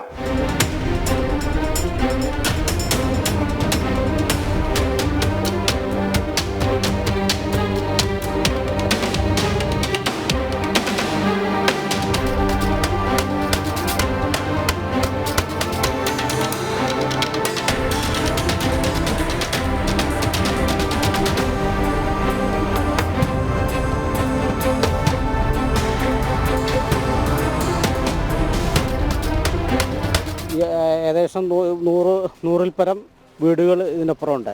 കാലം അത്രയും ഇവർ ചങ്ങാടത്തെയാണ് മഴക്കാലത്തൊന്ന് ആശ്രയിച്ചുകൊണ്ടിരുന്നത്. ഇപ്പോൾ ഈ കഴിഞ്ഞ ഫെബ്രുവരിയിലാണ് ഈ പാലത്തിൻ്റെ പണി തുടങ്ങിയത്. എന്നിട്ടിപ്പോൾ 100 മീറ്റർ ഇടവിട്ടാണ് ഓരോ ഇതിൻ്റെ തൂണുകൾ വരുന്നത്. അപ്പോൾ ആകെ ഒരു തൂണിൻ്റെ പോലും പൂർണ്ണമായ പ്രവൃത്തി കഴിഞ്ഞിട്ടില്ല എന്നുള്ളതാണ് നമ്മൾ ശരിക്കും മനസ്സിലാക്കാൻ കഴിഞ്ഞിട്ടുള്ളത്. എന്തായാലും ഈ മഴക്കാലത്ത് തീരുന്ന ലക്ഷണമൊന്നും കാണുന്നില്ല. ഈ മഴക്കാലത്തിന് മുൻപ് പാലം നിർമ്മാണം പൂർത്തിയാകില്ലെന്ന ആശങ്കയിലാണ് വനവാസികൾ. ഇപ്പോൾ കുട്ടികൾ സ്കൂളിൽ പോകുന്നതും രോഗികൾ ആശുപത്രിയിൽ പോകുന്നതുമെല്ലാം ഒരു ചങ്ങാടത്തെ മാത്രം ആശ്രയിച്ചാണ്. വനവാസികളുടെ പാലമെന്ന സ്വപ്നം യാഥാർത്ഥ്യമാവുകയാണെങ്കിലും മഴക്കാലത്തിന് മുൻപേ നിർമ്മാണ പ്രവൃത്തികൾ തീർക്കണമെന്നാണ് ഇവരുടെ ഇപ്പോഴത്തെ ആവശ്യം. ഈ ചാലിയാർപ്പുഴയ്ക്ക് തൊട്ടപ്പുറത്ത് 3 വനവാസി കോളനികൾ ആണ് ഉള്ളത്. അവർ മുൻപ് ചങ്ങാടം ഉപയോഗിച്ചായിരുന്നു മറുകര എത്തിയിരുന്നത്. എന്നാൽ ഇപ്പോൾ ഒരു പാലം നിർമ്മാണം നടക്കുന്നുണ്ട്. അതിൻ്റെ നിർമ്മാണ പ്രവർത്തനങ്ങൾ ഇഴഞ്ഞാണ് നീങ്ങുന്നത്. ഈ മഴക്കാലത്തിന് മുൻപെങ്കിലും അതിൻ്റെ പണി തീരുമോ എന്ന ആശങ്കയിലാണ് അവർ. നിലമ്പൂരിൽ നിന്നും ക്യാമറമാൻ കൃഷ്ണകുമാറിനൊപ്പം ശിവദാസ് കന്മനം, ജനം. കോഴിക്കോട് താമരശ്ശേരിയിൽ ഭർത്താവിന്റെ വെട്ടേറ്റു മരിച്ച ഷിബിലയുടെ മൃതദേഹം രാവിലെ പോസ്റ്റ്മോർട്ടം നടപടികൾക്ക് ശേഷം ബന്ധുക്കൾക്ക് വിട്ടു നൽകും. മെഡിക്കൽ കോളേജ് മോർച്ചറിയിലാണ് മൃതദേഹം സൂക്ഷിച്ചിട്ടുള്ളത്. പിടിയിലായ പ്രതി യാസിറിനെ താമരശ്ശേരി പോലീസിന് കൈമാറും. അതേസമയം വെട്ടേറ്റ് ആശുപത്രിയിൽ കഴിയുന്ന ഷിബിലയുടെ പിതാവ് അബ്ദുൾ റഹ്മാൻ, മാതാവ് ഹസീന എന്നിവർ ഗുരുതരാവസ്ഥയിൽ തുടരുകയാണ്.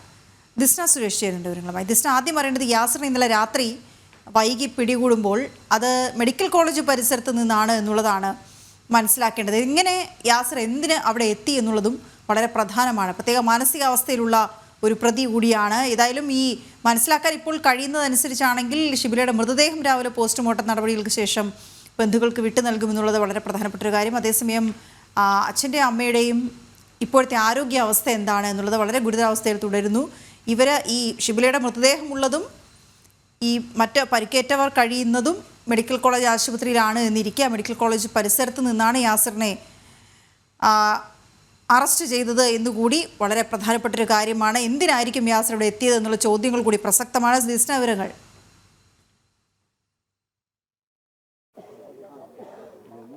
തീർച്ചയായും വീണ, ഇന്നലെയാണ് നാടിനെ നടുക്കിയ ഇത്തരത്തിലുള്ള ദാരുണമായ സംഭവം ഉണ്ടാകുന്നത്. ആ വീടാണ് നമുക്ക് സമീപം കാണുന്നത്. ഇവിടെയാണ് ഇന്നലെ 6:30 നോമ്പ് തുറക്കുന്ന സമയത്താണ് ഇത്തരത്തിൽ യാസ്രി വീട്ടിലേക്ക് കയറി ചെല്ലുകയും അവിടെ വെച്ച് തൻ്റെ ഭാര്യയെയും പിതാവിനെയും മാതാവിനെയും ഒക്കെ തന്നെയും അതിദാരുണമായി വെട്ടിപ്പരിക്കേൽപ്പിക്കുന്ന സംഭവം ഉണ്ടായി. ആ അതിദാരുണമായ സംഭവത്തിൽ ഏറ്റവും ദുഃഖകരമായ വാർത്ത എന്ന് പറയുന്നത് ഭാര്യ മരണപ്പെട്ടു എന്നുള്ളതാണ്. മാതാവിൻ്റെയും പിതാവിൻ്റെയും നില അതീവ ഗുരുതരമായി തുടരുകയാണ്. നേരത്തെ വീണ സൂചിപ്പിച്ചതുപോലെ തന്നെ എന്തിനാണ് ഇത്തരത്തിലൊരു അക്രമം ചെയ്തത് എന്നത് വലിയൊരു ചോദ്യമായി നിൽക്കുന്നു. ഇതിന് സമീപമാണ് കഴിഞ്ഞ ദിവസം താമരശ്ശേരിയിലെ ഉമ്മയെ കൊലപ്പെടുത്തിയ മകന്റെ വീടും ഇതിന് സമീപത്ത് തന്നെയാണ്. ഇവർ ഇരുവരും സുഹൃത്തുക്കൾ തന്നെയാണ് എന്നതാണ് മറ്റൊരു ഞെട്ടിക്കുന്ന വാർത്ത. ജന്മം നൽകിയതിൻ്റെ ഫലമാണ് താൻ നൽകിയത് എന്നൊരു കാര്യമൊക്കെ പറഞ്ഞതൊക്കെ തന്നെ നമ്മൾ കേട്ടതാണ്. അത്തരത്തിൽ മനസാക്ഷിയെ ഞെട്ടിക്കുന്ന വലിയ രീതിയിലുള്ള ഒരു കൊലപാതകം നടന്നു. നമുക്കറിയാൻ സാധിച്ചിട്ടുള്ളത് സമാനമായി ഇവിടെയൊക്കെ തന്നെ വലിയ രീതിയിൽ ലഹരിയുടെ ഉപയോഗം ഉണ്ടായിട്ടുണ്ട് എന്ന് തന്നെയാണ്. ഈ യാസിറും ലഹരി ഉപയോഗിച്ചിരുന്നു എന്ന് തന്നെയാണ് നമുക്കറിയാൻ സാധിക്കുന്നത്. ഇത്തരത്തിൽ നേരത്തെ 28-ാം തീയതി കുടുംബം പരാതി നൽകിയിരുന്നു. പക്ഷെ നടപടിയൊന്നും ഉണ്ടായിരുന്നില്ല. അതിനാണ് ഏറ്റവും വലിയ ഗൗരവമായിട്ടുള്ള ഒരു വിഷയം. ഈ ഉമ്മയെ കൊന്ന പ്രതി ഈ പ്രതിയുടെ സുഹൃത്താണ്. ഈ ഫോട്ടോ ഈ ഭാര്യ കണ്ട സമയത്ത് പോലീസിൽ പരാതി കൊടുത്തതാണ്. എൻ്റെ ജീവന് ഭീഷണിയുണ്ട്, എനിക്ക് എൻ്റെ ഭർത്താവിൽ നിന്ന് ആക്രമണം നേരിടുന്നുണ്ട്, അതിൻ്റെ നടപടി എടുക്കണമെന്ന് പറഞ്ഞിട്ട് പോലീസ് സ്റ്റേഷനിൽ പരാതി കൊടുത്തതാണ്. പക്ഷേ ആ പരാതിയുടെ മേലിൽ ഒരു നടപടിയും പിന്നീട് ഉണ്ടായിട്ടില്ല. അന്ന് എന്തെങ്കിലും തരത്തിലൊരു നടപടി ഉണ്ടായിരുന്നുവെങ്കിൽ ഒരു പക്ഷേ ഇത് തടയാമായിരുന്നു. വലിയ രീതിയിൽ ഈ പ്രദേശം കേന്ദ്രീകരിച്ച് ലഹരി മരുന്നിൻ്റെ ഒരു വ്യാപകമായ പ്രദേശം കേന്ദ്രീകരിച്ചുകൊണ്ട് ആ തരത്തിലില്ല. പക്ഷേ സമീപ പ്രദേശങ്ങളിലൊക്കെ ഉണ്ടാവാറുണ്ട്. ഇവിടെ ഈ തരത്തിലുള്ള ഒരു സംഭവം ആദ്യമായിട്ടാണ് ഉണ്ടാവുന്നത്. ശരിക്ക് ഈ നാട് ഇന്നലെ ഉറങ്ങിയിട്ടില്ല. ഇന്നലെ 10 മണിയാകുമ്പം എൻ്റെ ഭാര്യ എന്നെ വിളിക്കുകയാണ്, നിങ്ങൾ എവിടെയാണ്, പെട്ടെന്ന് വീട്ടിലേക്ക് വരണമെന്ന് പറഞ്ഞു. ഒരു ജനപ്രതിനിധി എന്ന നിലയിൽ, ഒരു പൊതുപ്രവർത്തകൻ എന്ന നിലയിൽ എത്ര വൈകി കഴിഞ്ഞാലും ഇന്ന സമയത്തെ വരും എന്ന് പറഞ്ഞാൽ ഒരു പേടിയും കൂടാതെ വീട്ടിൽ കിടക്കുന്ന ആളാണ്. പക്ഷേ എല്ലാ വീട്ടിലെയും സ്ഥിതി ഇന്നലെ ഇത് തന്നെയാണ്. ഉറങ്ങാതെ കിടന്ന് അത്രക്കും ഭയാനകരമായ ക്രൂരമായിട്ടുള്ള ഒരു സംഭവമാണ് ഉണ്ടായിട്ടുള്ളത്. അതിലെടുത്ത് പറയേണ്ടത് 3 വയസ്സുള്ള കൊച്ചുമകളുടെ മുമ്പിൽ വെച്ചുകൊണ്ടാണ് ഈ പ്രതി ഈ കൃത്യം, ക്രൂരമായ രീതിയിലുള്ള ഈ ഒരു കൃത്യം ചെയ്തിട്ടുള്ളത്. അപ്പം എത്രമാത്രം ഈ ലഹരിക്ക് അടിമപ്പെട്ടുകൊണ്ട് ഒരു മകളെപ്പോലും, ഈ കൊച്ചുമകളെപ്പോലും തൻ്റെ മകളാണ് എന്ന് പോലും തിരിച്ചറിയാൻ പറ്റാത്ത തരത്തിൽ ഈ പ്രതി ഈ ലഹരി ഉപയോഗിച്ച് മാറിയിരിക്കുന്നു. അതുകൊണ്ട് തന്നെയാണ് ഈ ക്രൂരമായ രീതിയിലുള്ള കൊലപാതകം നടന്നിട്ടുള്ളത്. ഇത്തരത്തിൽ പ്രശ്നങ്ങൾ ഉണ്ടാവുന്നത് ഒരു ജനപ്രതിനിധി എന്ന നിലയിൽ നിങ്ങളോട് പറയുക, അങ്ങനെ എന്തെങ്കിലും ചെയ്തിരുന്നു? ഇല്ല, ഇവിടെ ഇത്തരത്തിലൊരു പ്രശ്നവുമായി ബന്ധപ്പെട്ടുകൊണ്ട് ഞങ്ങൾ അറിഞ്ഞിട്ടില്ല. മഹല്ല് കമ്മിറ്റിയുമായി ബന്ധപ്പെട്ടുകൊണ്ട് സംസാരിച്ചിരുന്നു. നോമ്പ് തുടങ്ങുന്നതിൻ്റെ തൊട്ട് തലേ ദിവസം ഇവർ ഈ തരത്തിലൊരു പ്രശ്നമുണ്ട്, ഒന്ന് പരിഹരിക്കണമെന്ന് പറഞ്ഞുകൊണ്ട് ഈ വീട്ടുകാരാണ് മഹല്ല് കമ്മിറ്റിയുമായി ബന്ധപ്പെട്ടത്. പക്ഷേ പ്രതിയുടെ പ്രതിയുമായി ബന്ധപ്പെട്ട സമയത്ത് അവർ ഇതിനോട് സഹകരിക്കാതെയും വരാതിരിക്കുകയുമാണ് ചെയ്തിട്ടുള്ളത്. 28-ാം തീയതി കൊടുത്ത ആ പരാതിക്ക് എന്തെങ്കിലും ഒരു നടപടി ഉണ്ടായിരുന്നെങ്കിൽ ഇത്തരത്തിലൊരു സംഭവം ഉണ്ടാവില്ല? തീർച്ചയായിട്ടും ഉണ്ടാവില്ലായിരുന്നു. എന്തെങ്കിലും ഒരു നടപടി ഉണ്ടായിട്ടുണ്ടെങ്കിൽ തീർച്ചയായിട്ടും. കാരണം സമീപകാലത്തായിട്ട് നമ്മൾ മനസ്സിലാക്കേണ്ടത് ഇത്തരത്തിൽ നടന്നിട്ടുള്ള ഒരുപാട് കൊലപാതകങ്ങൾ, ഈ കൊലപാതകങ്ങൾക്കൊക്കെ തന്നെ ഇരയായവർ തങ്ങൾക്ക് ജീവന് ഭീഷണിയുണ്ട് എന്ന് പറഞ്ഞുകൊണ്ട് പരാതി കൊടുക്കുകയും ആ പരാതിയിൽ ഒരു നടപടിയും ഇല്ലാത്തതിൻ്റെ പേരിലാണ് പല കൊലപാതകങ്ങളും നമ്മുടെ സംസ്ഥാനത്തിൻ്റെ പല ഭാഗങ്ങളിലും ഉണ്ടായിട്ടുള്ളത്. ആ സമാനമായ രീതിയിൽ തന്നെയാണ് ഇവിടെയും ഉണ്ടായിട്ടുള്ളത്. ചേട്ടാ, ഈ കുടുംബത്തെ നേരത്തെ അറിയുമോ? ഇല്ല, നമ്മൾ പറഞ്ഞു കേട്ടിട്ടുള്ളൂ. അപ്പോൾ ഞങ്ങൾ ഇവിടെ ഞാൻ കുറച്ച് തൊട്ടപ്പുറത്തുള്ള പ്രദേശത്താണ് ഇവിടെ വന്നതാണ്. പക്ഷേ ഇവൻ്റെ കൂട്ടുകാരൻ ആണ് അടിവാരത്തിന് മുമ്പ് ഉമ്മനെ വെട്ടിക്കൊന്ന് ഇവൻ്റെ കൂട്ടുകാരനെ പ്രതിയാണ്. പോലീസിൻ്റെ ഒരു അനാസ്ഥ ഇതിലെങ്ങനെയാണ്? അനാസ്ഥ എന്ന് വെച്ചിട്ടുണ്ടെങ്കിൽ കേസിനെ പറ്റി നേരത്തെ കൊടുത്ത് പരാതി അന്വേഷിച്ചെങ്കിൽ ചിലപ്പോൾ തടയാമായിരുന്നു. അത് പോലീസ് അത്ര പല കേസുകളും ബന്ധപ്പെടുന്നുണ്ടായിരിക്കാം. അതുകൊണ്ട് പോലീസ് കുറച്ച് ശ്രദ്ധ കാണിച്ചിട്ടുണ്ടാവില്ല എന്ന് വിചാരിക്കുന്നു. തീർച്ചയായും വീണ, ഇവരൊക്കെ തന്നെയും പറയുന്നത് 28-ാം തീയതി ഇത്തരത്തിലൊരു പരാതി നൽകുന്നു. അതായത് ഉമ്മയെ കൊലപ്പെടുത്തിയ ഈ ആഷികുമായി ഈ പ്രതിക്ക് സൗഹൃദമുണ്ട് എന്ന് കണ്ടപ്പോൾ തന്നെ ഈ യുവതി ഇത്തരത്തിലൊരു പരാതി നൽകുന്നു. തൻ്റെ കുടുംബത്തിന് ഇത്തരത്തിലൊരു ഭീഷണിയുണ്ട്, തനിക്ക് ഭയമുണ്ട് കൂടെ ജീവിക്കാൻ എന്ന് ചൂണ്ടിക്കാട്ടിയാണ് പരാതി നൽകിയത്. ആ പരാതിയുടെ കോപ്പി ഉൾപ്പെടെ നമ്മൾ ഇന്നലെ നൽകിയതാണ്. പക്ഷേ അത്തരത്തിലൊരു പരാതി നൽകിയിട്ടും യാതൊരു തരത്തിലുള്ള നടപടിയും ഉണ്ടായിട്ടില്ല എന്ന വലിയ ആരോപണം തന്നെയാണ് ഇവിടെ നിന്ന് പ്രധാനമായും ഉയർന്നു വരുന്നത്. നേരത്തെ അദ്ദേഹം സൂചിപ്പിച്ചതുപോലെ തന്നെ 3 വയസ്സുള്ള ആ പിഞ്ചു കുഞ്ഞിൻ്റെ മുന്നിൽ വെച്ചാണ് സ്വന്തം ഉമ്മയെയും അതോടൊപ്പം തന്നെ തൻ്റെ ഉപ്പയുടെ അല്ലെങ്കിൽ ഉമ്മയുടെ മാതാവിനെയും പിതാവിനെയും കൊലപ്പെടുത്താൻ ശ്രമിക്കുന്നത്. അത് ആ കുട്ടിക്ക് എത്രമാത്രം അല്ലെങ്കിൽ എങ്ങനെയാണ് അത് പറഞ്ഞറിയിക്കുക എന്ന് പറയാൻ കഴിയില്ല. അത്തരത്തിൽ വലിയ ഒരു ദുഃഖത്തിൽ തന്നെയാണ് ഈ നാടുള്ളത്. സമീപ പ്രദേശങ്ങൾ, അദ്ദേഹം നേരത്തെ സൂചിപ്പിച്ചതുപോലെ തന്നെ ഇതിൻ്റെ സമീപ പ്രദേശങ്ങളിലൊക്കെ തന്നെയും വലിയ രീതിയിൽ ഇത്തരത്തിൽ ലഹരി മരുന്നിൻ്റെ അല്ലെങ്കിൽ രാസലഹരിയുമായി ബന്ധപ്പെട്ട സംഭവങ്ങൾ ഉണ്ട് എന്ന് തന്നെയാണ്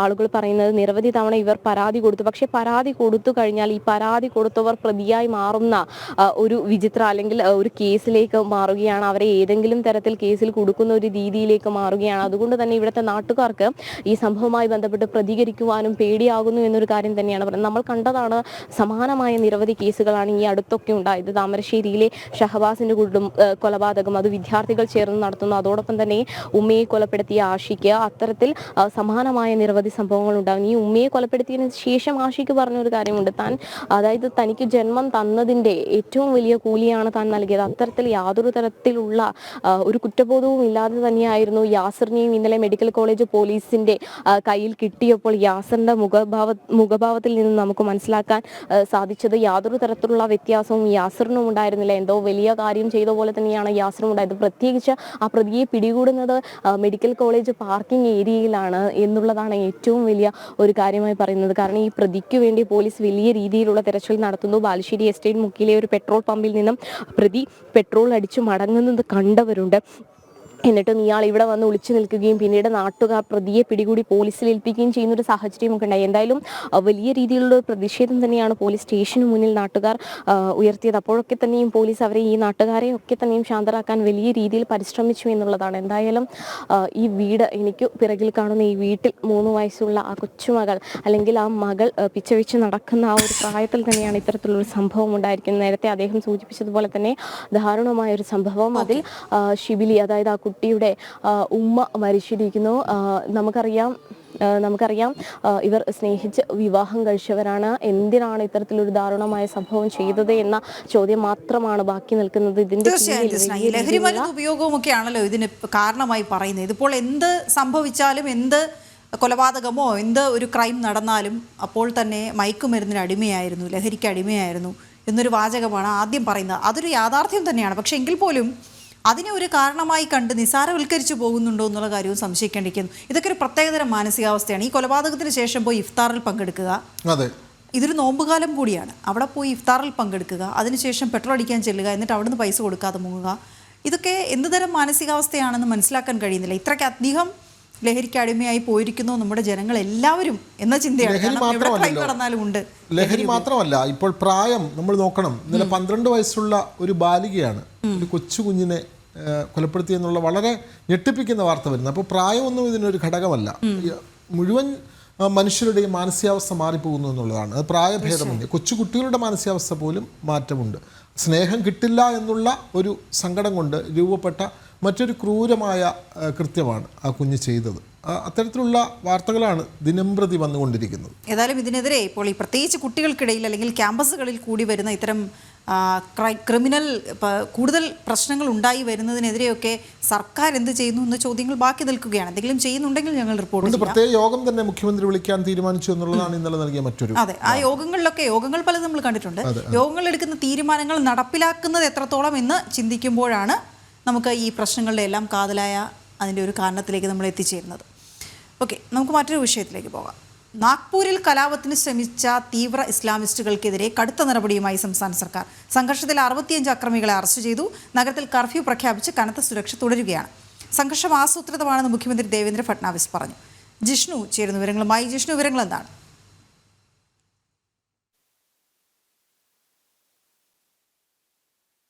ബന്ധപ്പെട്ട് കടുത്ത നടപടിയിലേക്കാണ് സംസ്ഥാന സർക്കാരും പോലീസും സുരക്ഷാ ഏജൻസികളും കടന്നിട്ടുള്ളത്. നാഗ്പൂരിൽ ഉണ്ടായിട്ടുള്ളത് ഏതെങ്കിലും തരത്തിൽ സ്വാഭാവികമായോ പെട്ടെന്നുണ്ടായിട്ടുള്ള പ്രശ്നത്തിലുണ്ടായിട്ടുള്ള സംഘർഷമല്ലാതെ തികച്ചും ആസൂത്രിതമായ സംഘർഷമാണ് നാഗ്പൂരിൽ നടന്നത് എന്ന നിഗമനത്തിലാണ് പോലീസ് ഉള്ളത്. ഒപ്പം മുഖ്യമന്ത്രി ദേവേന്ദ്ര ഫട്നാവിസും അത് തന്നെയാണ് ചൂണ്ടിക്കാട്ടിയിട്ടുള്ളത്. അതുകൊണ്ട് കർശനമായ നടപടി അക്രമകാരികൾക്കെതിരെ ഉണ്ടാകും എന്നുള്ള കാര്യം ഇതിനോടകം മുഖ്യമന്ത്രി ദേവേന്ദ്ര ഫട്നാവിസ് ചൂണ്ടിക്കാട്ടിയിട്ടുണ്ട്. സംഘർഷവുമായി ബന്ധപ്പെട്ട് ഇതുവരെ 65 അക്രമികളെ അറസ്റ്റ് ചെയ്തിട്ടുണ്ട് എന്നാണ് പോലീസ് വ്യക്തമാക്കുന്നത്.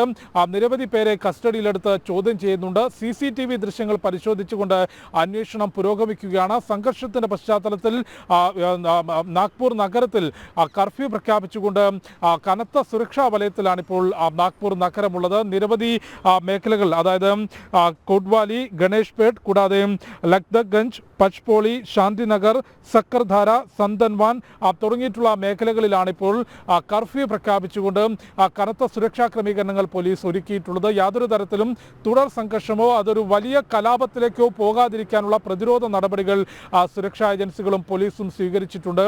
17-ാം തീയതി രാത്രിയായിരുന്നു ഇത്തരത്തിൽ തീവ്ര ഇസ്ലാമിസ്റ്റുകൾ നാഗ്പൂർ നഗരത്തിൽ വലിയ സംഘർഷം, ഒരു കലാപത്തിന് സമാനമായ സംഘർഷത്തിലേക്ക് നഗരത്തെ കൊണ്ടുചെന്നെത്തിച്ചത്. അവിടെ ഔറംഗസേബിൻ്റെ ശവകുടീരം പൊടിച്ചു നീക്കണമെന്നാവശ്യപ്പെട്ടുകൊണ്ട് മുഗൾ ചക്രവർത്തിയും ഒപ്പം ഭാരതത്തിൻ്റെ സംസ്കാരത്തിന് മേൽ ഇത്രമേൽ ക്ഷതമേൽപ്പിച്ച മുഗൾ ചക്രവർത്തിയുടെ ശവകുടീരം പൊളിച്ചു നീക്കണമെന്നാവശ്യപ്പെട്ട് ബജ്രംഗ് ദളും VHPയും ഉൾപ്പെടെയുള്ള ഹിന്ദു സംഘടനകളുടെ നേതൃത്വത്തിൽ അവിടെ പ്രതിഷേധം നടത്തിയിരുന്നു. എന്നാൽ ആ പ്രതിഷേധത്തിൽ ഖുർആൻ കത്തിച്ചു എന്ന വ്യാജ പ്രചാരണം നടത്തിക്കൊണ്ടാണ് ഒരു വലിയ കലാപത്തിന് ഇസ്ലാമിസ്റ്റുകൾ അവിടെ തീവ്ര ഇസ്ലാമിസ്റ്റുകൾ അവിടെ ശ്രമിച്ചത്. ഇത്തരത്തിൽ ഹിന്ദു സംഘടനകളുടെ പ്രതിഷേധത്തിൽ ഖുർആൻ കത്തിച്ചു, അതിനെതിരെ പ്രതികരിക്കണമെന്ന് ആഹ്വാനം നടത്തിക്കൊണ്ട് വലിയ രീതിയിലുള്ള കലാപം നാഗ്പൂരിലുണ്ടാക്കി. നിരവധി വാഹനങ്ങൾ തീവെച്ച് നശിപ്പിച്ചു, കടകൾ അടിച്ചു തകർക്കൂ, വീടുകൾക്ക് നേരെയും ആക്രമണമുണ്ടായി. 15 പോലീസുകാർക്ക് പരിക്കേറ്റിട്ടുണ്ട്. അത്തരത്തിൽ വലിയ സംഘർഷം അവിടെ തീവ്ര ഇസ്ലാമിസ്റ്റുകൾ അഴിച്ചുവിട്ടു. പോലീസ് മണിക്കൂറുകൾ നീണ്ട പരിശ്രമത്തിനൊടുവിലാണ് ആ സംഘർഷം അയവ് വരുത്തുകയും കർഫ്യൂ പ്രഖ്യാപിച്ചുകൊണ്ട് അവിടെ സുരക്ഷാ ക്രമീകരണങ്ങൾ ശക്തമാക്കുകയും ചെയ്തത്. നിലവിൽ മേഖല ശാന്തമാണ്. യാതൊരു തരത്തിലുമുള്ള തരത്തിലുള്ള പ്രശ്നങ്ങളില്ല എന്ന് പോലീസ് വ്യക്തമാക്കുന്നു. തുടർ പ്രശ്നങ്ങൾ അല്ലെങ്കിൽ അതൊരു വലിയ കലാപത്തിലേക്ക് വഴിമാറാതിരിക്കാനുള്ള എല്ലാ പ്രതിരോധ നടപടികളും സ്വീകരിച്ചിട്ടുണ്ട് എന്നുള്ളതാണ് പോലീസ് വ്യക്തമാക്കിയിട്ടുള്ളത്. ഒപ്പം കഴിഞ്ഞ ദിവസം നിയമസഭയിലും അല്ലാതെയും നടത്തിയിട്ടുള്ള പ്രതികരണത്തിൽ മുഖ്യമന്ത്രി ദേവേന്ദ്ര ഫഡ്നാവിസ് ചൂണ്ടിക്കാട്ടിയിട്ടുള്ളത് സമാധാനം തകർക്കാൻ ഒരാളെയും അനുവദിക്കില്ല. ഈ സംഘർഷത്തിന് കാരണമായവർക്കെതിരെ ശക്തമായ മാതൃകാപരമായ നടപടി ഉണ്ടാകും. ആസൂത്രിത അക്രമമാണ് നാഗ്പൂരിൽ നടന്നത് എന്നുള്ള കാര്യമാണ് മുഖ്യമന്ത്രി ചൂണ്ടിക്കാട്ടിയിട്ടുള്ളത്. നാഗ്പൂരിൽ ഈ മാസം അവസാനം പ്രധാനമന്ത്രി സന്ദർശനം നടത്തുമെന്ന വാർത്തകൾ കഴിഞ്ഞ ദിവസങ്ങളിൽ പുറത്തു വന്നിരുന്നു. അതിന് പിറകെ കൂടിയാണ് ഇത്തരത്തിൽ നാഗ്പൂരിൽ RSSന്റെ ആസ്ഥാനം നിലകൊള്ളുന്ന നാഗ്പൂരിൽ ഇത്തരത്തിലൊരു വലിയ സംഘർഷം ഉണ്ടാക്കാനുള്ള ആസൂത്രണവും സംഘർഷവും ഇത്തരത്തിൽ തീവ്ര ഇസ്ലാമിസ്റ്റുകൾ നടത്തിയത്. വീണ. ഓക്കെ, ശരി ജിഷ്ണു. നേരത്തെ വീണ നമ്മൾ മുമ്പേ പറഞ്ഞതുപോലെ കൊച്ചുകുട്ടിയുടെ ആ വാർത്തയുണ്ടല്ലോ, 12 വയസ്സുള്ള ആ ബാലിക പുതിയ അല്ലെങ്കിൽ ഒരു കുഞ്ഞുകൂടി വന്നപ്പോൾ തനിക്കുള്ള സ്നേഹം കുറയുമെന്ന് കരുതി ആ കുഞ്ഞിനെ കൊലപ്പെടുത്തുന്നു. അങ്ങനെ സിനിമ വന്നിട്ടുണ്ട്, ജയറാമിന്റെ വളരെ ശ്രദ്ധേയമായ സിനിമ എൻ്റെ വീടപ്പൂൻ്റെ. ആ സിനിമയ്ക്ക് സമാനമായ നിലയിലുള്ള കൊലപാതകമാണ് കണ്ണൂരിൽ നിന്ന് ഇന്നലെ പുറത്തു വന്നത്. കണ്ണൂർ പാപ്പിനിശ്ശേരിയിലെ 4 മാസം പ്രായമുള്ള കുഞ്ഞിനെ കൊലപ്പെടുത്തിയ സംഭവത്തിൽ 12 വയസ്സുകാരിയെ ഇന്ന് CWCയുടെ മുമ്പിൽ ഹാജരാക്കും. അതിനുശേഷം കുട്ടിയെ കോഴിക്കോട്ടെ ഒബ്സർവേഷൻ ഹോമിലേക്ക് മാറ്റിയേക്കും. ഇന്നലെയാണ് കുഞ്ഞിനെ അച്ഛൻ്റെ സഹോദരൻ്റെ മകളായ 12 വയസ്സുള്ള ആ ബാലിക കിണറ്റിലെറിഞ്ഞ് കൊലപ്പെടുത്തിയത് എന്നുള്ള വിവരങ്ങൾ പുറത്തു വരുന്നത്. വിവരങ്ങളുമായി മിഥുൻ പിള്ള ചേരുന്നു. മിഥുൻ, നമ്മൾക്ക് പറയാൻ പോലും ഏറെ സങ്കടകരമായ ഒരു വാർത്തയാണ്. കാരണം 4 മാസം പ്രായമുള്ള പെൺകുഞ്ഞിനെ 12 വയസ്സുള്ള അവളുടെ ചേച്ചി എന്ന് വേണമെങ്കിൽ പറയാം, അച്ഛൻ്റെ സഹോദരൻ്റെ മകൾ, ആ കുഞ്ഞ് ഈ കുഞ്ഞിനെ കൊലപ്പെടുത്തുന്നു. അപ്പോൾ അത് സ്നേഹം കുറഞ്ഞു പോകുമോ എന്നുള്ള സംശയത്തിൻ്റെ അടിസ്ഥാനത്തിലാണ് ഇത് നടത്തിയത് എന്ന് പറയുന്നു. സമാനമായ നിലയിൽ സിനിമാ കഥകളൊക്കെ വന്നിട്ടുണ്ട്. പക്ഷേ കുട്ടികളുടെ മാനസികാവസ്ഥ നമ്മൾ തിരിച്ചറിയുന്നില്ല. എന്തുകൊണ്ടിങ്ങനെയൊക്കെ നടക്കുന്നു എന്നുള്ളത് ഇനിയും ചിന്തിച്ചില്ല എങ്കിൽ അത് വലിയ അപകടകരമായ സാഹചര്യത്തിലേക്ക് പോകും. എന്താണ് പാപ്പിനിശ്ശേരിയിൽ നിന്നുള്ള കൂടുതൽ വിവരങ്ങൾ? മിഥുൻ പിള്ള. കണ്ണൂർ പാപ്പിനിശ്ശേരിയിൽ 4 മാസം പ്രായമുള്ള കുഞ്ഞിനെ കൊലപ്പെടുത്തിയ സംഭവവുമായി ബന്ധപ്പെട്ട് 12 വയസ്സുകാരിയെ ഇന്ന് CWCക്ക് മുന്നിൽ ഹാജരാക്കാനാണ് അന്വേഷണ ഉദ്യോഗസ്ഥർ തീരുമാനിച്ചിരിക്കുന്നത്. അതിനുശേഷം 12 വയസ്സുകാരിയെ കോഴിക്കോട്ടെ ഒബ്സർവേഷൻ ഹോമിലേക്ക് മാറ്റാനാണ് ഇപ്പോൾ തീരുമാനിച്ചിരിക്കുന്നത്. വിനോദ് നേരത്തെ പറഞ്ഞതുപോലെ തന്നെ നമ്മൾ കഴിഞ്ഞ ദിവസത്തെ ലൈവിലടക്കം പറഞ്ഞതാണ്, ഇത് സിനിമയ്ക്കടക്കം ആധാരമായ ഒരു സിനിമയിൽ പോലും ഈ വിഷയങ്ങളൊക്കെ മുന്നേ ചർച്ചയായിട്ടുണ്ട്. നമ്മൾ ഇന്നലെ ലൈവിലടക്കം പറഞ്ഞിരുന്നു. അതായത് എൻ്റെ വീട് അപ്പൂൻ്റെയും എന്ന സിനിമയിലടക്കം നമ്മൾ ഈ ഒരു സാഹചര്യം കണ്ടതാണ്. ഇതൊരു മാനസികാവസ്ഥയാണ്. തന്നോടുള്ള സ്നേഹം കുറഞ്ഞു പോകുമോ എന്നൊരു ഭയം കൊണ്ടൊരു അതിന് തടസ്സം നിന്നത് ആരാണോ അവരെ ഇല്ലാതാക്കുക എന്നൊരു മനോനിലയിലേക്ക് എത്തിച്ചെല്ലുന്നത് അതൊരു മാനസികാവസ്ഥയാണ് എന്നൊരു വിലയിരുത്തൽ തന്നെയാണ് ഈ മാനസികാരോഗ്യ വിദഗ്ധർ തന്നെ പറയുന്നത്. ഇന്നലെ നമ്മുടെ ചർച്ചയിൽ ഉൾപ്പെടെ പങ്കെടുത്ത മാനസികാരോഗ്യ വിദഗ്ധൻ കൃത്യമായി ഈ വിഷയം പ്രതിപാദിക്കുകയും ചെയ്തിട്ടുണ്ട്. കാരണം ഈ ഒരു സംഭവം അത് കുടുംബത്തിൽ നിന്ന് തന്നെ ഉരുത്തിരിഞ്ഞു വരുന്നൊരു സാഹചര്യമാണ്. കാരണം നമ്മൾ ഏതെങ്കിലും ഒരു കുട്ടിയോട്, അതായത് ഒരു കുട്ടി ജനിച്ച് രണ്ടാമതൊരു കുട്ടി ജനിക്കുമ്പോൾ സ്വാഭാവികമായും ഇളയ കുട്ടിയാണല്ലോ എന്നൊരു രീതിയിൽ അതിനോട് ആ കുട്ടിയോട് കൂടുതൽ താല്പര്യം തോന്നുമ്പോൾ മൂത്ത കുട്ടിക്ക് അതിനോട് ദേഷ്യം തോന്നുന്നത് സ്വാഭാവികമായ ഒരു കാര്യമാണ് എന്ന് മാനസികാരോഗ്യ വിദഗ്ധർ ഉൾപ്പെടെ ചൂണ്ടിക്കാട്ടുന്നു. അതൊരു ഒരു കുറ്റകൃത്യത്തിലേക്ക് പോകുമ്പോഴാണ് ഇതിന്റെ ഒരു ഭീകരാവസ്ഥ പുറത്തു വരികയും ചെയ്യുന്നത്. ചർച്ച ചെയ്യപ്പെടേണ്ട ഒരു കാര്യം തന്നെയാണ് എന്ന കാര്യത്തിൽ യാതൊരു തർക്കവുമില്ല. ഈ 12 വയസ്സുകാരിക്ക് അവർക്ക് കൗൺസിലിംഗ് ഉൾപ്പെടെ നൽകിക്കൊണ്ട് മുന്നോട്ട് പോകാനാണ് ഇപ്പോൾ അന്വേഷണ ഉദ്യോഗസ്ഥർ തീരുമാനിച്ചിരിക്കുന്നത്. അതിനുശേഷമായിരിക്കും ഈ CWCയുടെ മുന്നിൽ ഹാജരാക്കി തുടർ നടപടികൾ സ്വീകരിക്കുന്ന രീതിയിലേക്ക് കാര്യങ്ങൾ മുന്നോട്ട് പോവുക. വിനോദ്. ഓക്കെ, ശരി മിഥുൻ. ഹരിപ്പാട് കുമാരപുരത്ത് നിന്ന് 10 വർഷം മുൻപ് കാണാതായ രാകേഷിനെ കുറിച്ചുള്ള അന്വേഷണത്തിനിടെ തിരോധാനവുമായി ബന്ധമുണ്ടെന്ന് സംശയിക്കുന്ന ആളുടെ വീട്ടിൽ നിന്ന് തോക്കും വെടിയുണ്ടകളും മാരകായുധങ്ങളും പോലീസ് കണ്ടെത്തി. നിരവധി ക്രിമിനൽ കേസുകളിൽ പ്രതിയായ കുമാരപുരം സ്വദേശി കിഷോറിന്റെ വീട്ടിൽ നിന്നാണ് വിദേശ നിർമ്മിത ആയുധങ്ങൾ കണ്ടെത്തിയത്. അതേസമയം രാകേഷ് തിരോധാനം സംബന്ധിച്ചുള്ള അന്വേഷണ റിപ്പോർട്ട് നൽകാൻ പോലീസിനോട് കോടതി ആവശ്യപ്പെട്ടിട്ടുണ്ട്. 2015 നവംബർ 7-നാണ് ഹരിപ്പാട് കുമാരപുരം സ്വദേശി രാകേഷിനെ കാണാതാകുന്നത്. രാകേഷിനെ കൊലപ്പെടുത്തി കുഴിച്ചുമൂടിയെന്നാണ് മാതാവ് രമയും സുഹൃത്തുക്കളും പ്രദേശവാസികളും പറയുന്നത്. രാകേഷിനെ കൊലപ്പെടുത്തിയിരിക്കാമെന്നാണ് പോലീസിന്റെ നിഗമനം. എന്നാൽ കൊലപാതകമെന്ന് തെളിയിക്കുന്ന വിവരങ്ങളോ പ്രതികളെക്കുറിച്ചുള്ള സൂചനകളോ പോലീസിന് ഇതുവരെ ലഭിച്ചിട്ടില്ല. പ്രതികളെന്ന് സംശയിക്കുന്നവരെയും കേസുമായി ബന്ധമുള്ള ചിലരെയും കസ്റ്റഡിയിലെടുത്ത് ചോദ്യം ചെയ്തിരുന്നു. തുടർന്ന് നടത്തിയ തെരച്ചിലിലാണ് കുമാരപുരം സ്വദേശി കിഷോറിന്റെ വീട്ടിൽ നിന്ന് വിദേശ നിർമ്മിത തോക്കും 53 വെടിയുണ്ടകളും പിടിച്ചെടുത്തത്. തിരകൾ നിറച്ച നിലയിലായിരുന്നു തോക്ക്. വാളും മഴുവും അടക്കമുള്ള മാരകായുധങ്ങളും വീട്ടിൽ നിന്ന് കണ്ടെത്തി. നിരവധി ക്രിമിനൽ കേസുകളിൽ പ്രതിയായ കിഷോർ പോലീസ് പരിശോധന നടക്കുമ്പോൾ വീട്ടിൽ ഉണ്ടായിരുന്നില്ല. ഇയാൾക്കെതിരെ ലൈസൻസ് ഇല്ലാതെ തോക്ക് സൂക്ഷിച്ചതിന് പോലീസ് കേസെടുത്തു. മകന്റെ തിരോധാനം സംബന്ധിച്ച കേസന്വേഷണം ഇനി കോടതിയുടെ മേൽനോട്ടത്തിലാകണമെന്നാവശ്യപ്പെട്ട് രാകേഷിന്റെ അമ്മ രമ കോടതിയെ സമീപിച്ചിട്ടുണ്ട്. ജനം, ആലപ്പുഴ. അടുത്ത മണിക്കൂറിലേക്ക് കടക്കുമ്പോൾ എത്ര പുതിയ വാർത്തകളാണ് അല്ലേ? ഏറ്റവും പ്രധാനപ്പെട്ടത് എന്ന് കരുതുന്ന വാർത്തകളാണ് ഓരോ മണിക്കൂറിലും സംഭവിച്ചുകൊണ്ടിരിക്കുന്നത്. ഏറ്റവും ഒടുവിൽ ഇപ്പോൾ പുതുതായി നമുക്ക് നൽകാൻ കഴിയുന്ന വാർത്ത ജമ്മു കശ്മീരിൽ നിന്നാണ്. അവിടെ നമുക്കറിയാം ഭീകരരുടെ നുഴഞ്ഞുകയറ്റവുമായി ബന്ധപ്പെട്ട കേസുകൾ നടക്കുകയാണ്. പക്ഷേ ഈ കേസുകളിൽ ജമ്മു കശ്മീരിൽ വ്യാപക NIA റെയ്ഡ് എന്നുള്ളതാണ് ഏറ്റവും പുതിയ വാർത്ത. 10 ഇടങ്ങളിലാണ് റെയ്ഡ് നടക്കുന്നത്. കശ്മീരിൽ സമീപകാലത്ത് നടന്ന ഭീകരാക്രമണങ്ങൾക്ക് പിന്നിൽ പാകിസ്ഥാനിൽ നിന്ന് നുഴഞ്ഞുകയറിയ ഭീകരരാണ് എന്ന റിപ്പോർട്ടുകൾക്കിടെയാണ് ഈ റെയ്ഡ് നടക്കുന്നത്. ജിഷ്ണു ചേരുന്നുണ്ട് വിവരങ്ങൾ നൽകുന്നതിനായി. ജിഷ്ണു, 10 ഇടങ്ങളിൽ റെയ്ഡ് പുരോഗമിക്കുകയാണ്. വിവരങ്ങൾ എന്താണ്? കശ്മീരിൽ ഭീകരവിരുദ്ധ നടപടികൾ സുരക്ഷാ ഏജൻസികൾ ശക്തമാക്കുകയാണ്. അതിന്റെ ഭാഗമായിട്ടാണ് ഇപ്പോൾ ദേശീയ അന്വേഷണ ഏജൻസി 2024 ഒക്ടോബറിൽ രജിസ്റ്റർ ചെയ്ത കേസുമായി ബന്ധപ്പെട്ട് ജമ്മു കശ്മീർ സെക്ടറുകളിൽ 10 ഇടങ്ങളിലായി ഇപ്പോൾ പരിശോധന നടത്തിവരുന്നത്. ഇന്ന് പുലർച്ചെയോടെയാണ് വ്യത്യസ്ത ടീമുകളായിക്കൊണ്ട് ഇത്തരത്തിൽ 10 ഇടങ്ങളിൽ തുടർച്ചയായിട്ടുള്ള പരിശോധന ഇപ്പോൾ നടത്തിവരുന്നത്. ഉന്നത ഉദ്യോഗസ്ഥർ NIA വൃത്തങ്ങൾ നൽകുന്ന സൂചനകൾ പ്രകാരം ഈ ഭീകര സംഘടനയുമായി ബന്ധപ്പെട്ടും ഒപ്പം ഭീകര സംഘടനയ്ക്ക് സാമ്പത്തിക സഹായവും അവർക്ക് പിന്തുണയും നൽകുന്ന പുതിയ സംഘടനകൾ രൂപീകരിച്ചിട്ടുണ്ട്. പുതിയ പേരുകളിൽ അത്തരത്തിലുള്ള പ്രവർത്തനങ്ങൾ ആരംഭിച്ചിട്ടുണ്ട്. അതുമായി ബന്ധപ്പെട്ട സംഘടനകൾക്ക് അല്ലെങ്കിൽ അത്തരം കൂട്ടായ്മകൾക്ക് നേതൃത്വം നൽകുന്ന ആളുകളുടെ വീടുകളും ഓഫീസുകളുമായി ബന്ധപ്പെട്ട കേന്ദ്രങ്ങളിലാണ് പരിശോധന നടത്തുന്നത് എന്നാണ് NIA വ്യക്തമാക്കിയിട്ടുള്ളത്.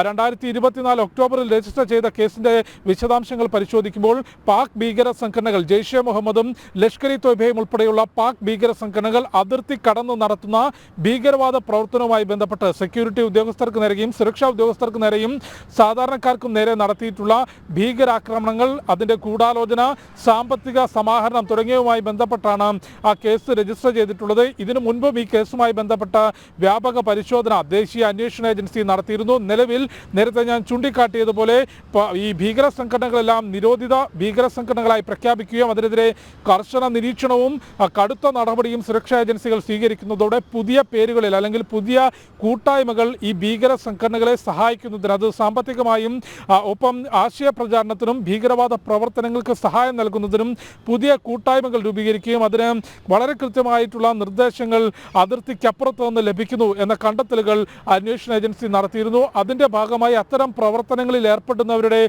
ഓഫീസുകളിലും വീടുകളിലുമെല്ലാമാണ് ഇത്തരത്തിൽ പരിശോധന നടത്തിവരുന്നത്. തീർച്ചയായും പരിശോധനയ്ക്ക് ശേഷം എന്തെല്ലാം കാര്യങ്ങൾ കണ്ടെടുത്തിട്ടുണ്ട് അല്ലെങ്കിൽ അറസ്റ്റ് ഉൾപ്പെടെയുള്ള നടപടികൾ ഉണ്ടാകുമോ എന്നുള്ളത് നോക്കിക്കാണേണ്ടതാണ്.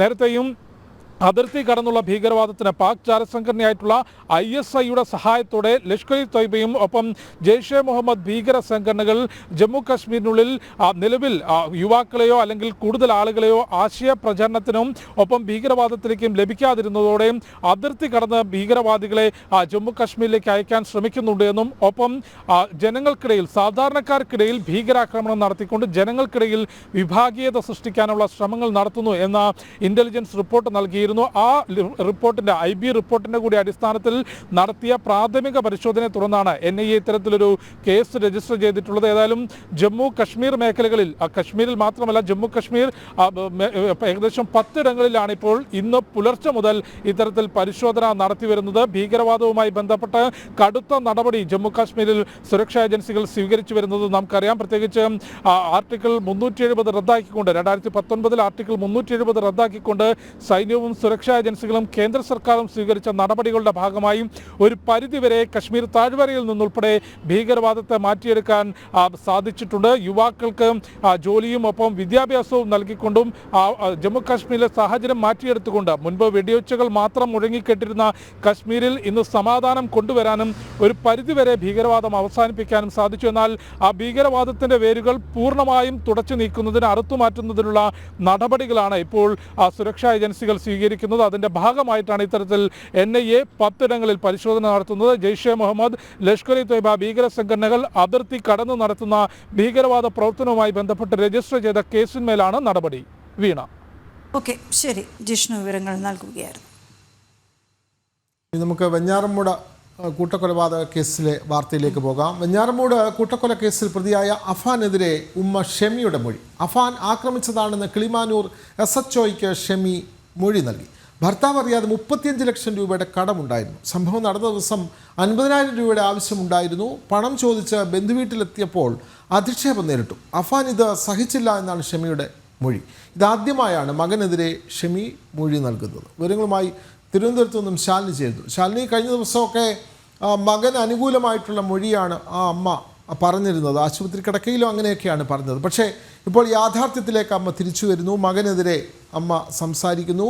കടമുണ്ടായിരുന്നു, വലിയ കടം തന്നെ ഉണ്ടായിരുന്നു. വീണ്ടും കടം വാങ്ങാൻ പോയപ്പോൾ അപമാനം നേരിട്ടു. ഇതൊക്കെ മകനെ മാനസികമായി വളരെ മകൻ്റെ മാനസിക നില തകരുന്നതിന് അതൊക്കെ കാരണമായി എന്ന് അമ്മ പറയുന്നു. അങ്ങനെയല്ലേ ശാലിനി?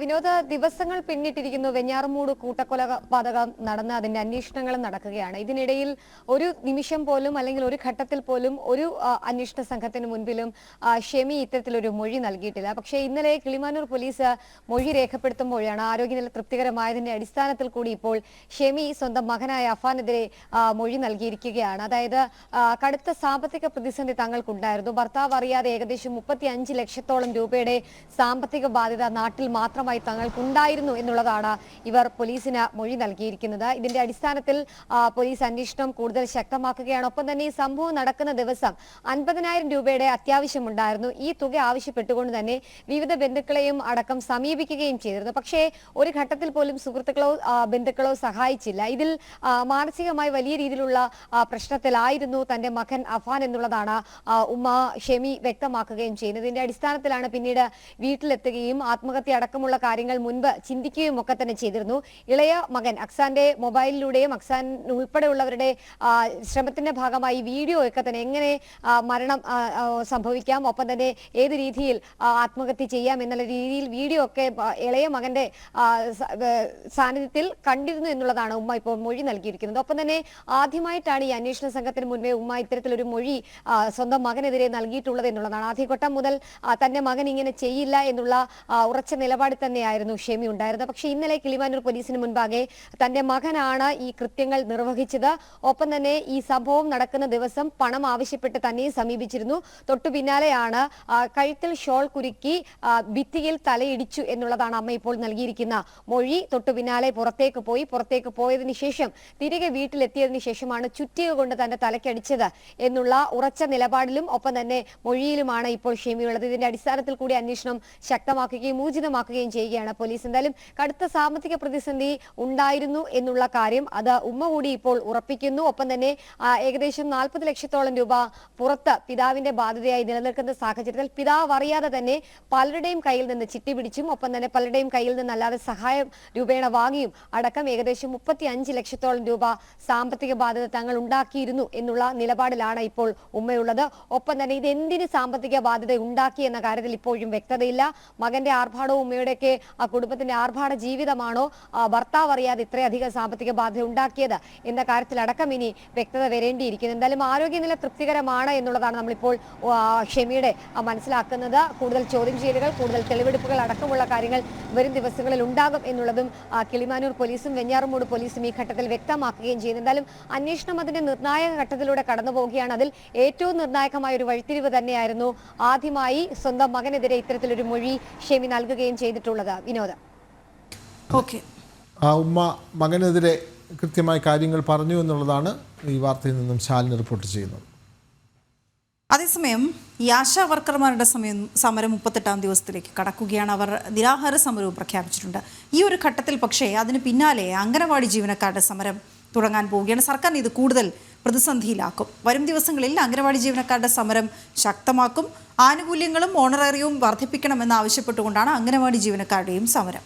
ശ്രീനന്ദ ചേരുന്ന വിവരങ്ങളുമായി. ശ്രീനന്ദ, ഇവരൊക്കെ ഈ സമരത്തിലേക്ക് പോകുന്നതിന് മുൻപുള്ള ചർച്ചകളൊന്നും നടക്കുന്നില്ല എന്നാണ് മനസ്സിലാക്കാൻ കഴിയുന്നത്. കാരണം അവർ തുടങ്ങുന്നത് തന്നെ ശക്തമായ സമരത്തിലേക്കാണ്. അപ്പോൾ എത്രയോ വട്ടം അവരുടെ ആവശ്യങ്ങൾ അവർ പറഞ്ഞിട്ടുണ്ടാവണം, ചർച്ചകൾ നടത്തിയിട്ടുണ്ടാകണം, പക്ഷേ അല്ലെങ്കിൽ ചർച്ചകൾക്ക് സന്നദ്ധരായി സമീപിച്ചിട്ടുണ്ടാകണം. പക്ഷേ ഇതൊന്നും തന്നെ ഫലവത്തായില്ല എന്നുള്ളതാണ് കടുത്ത സമരത്തിലേക്ക് പോകുന്നതെന്ന് നമുക്ക് മനസ്സിലാക്കാൻ കഴിയുന്നത്. ശ്രീനന്ദ, എന്ത് പറയുന്നു അവർ?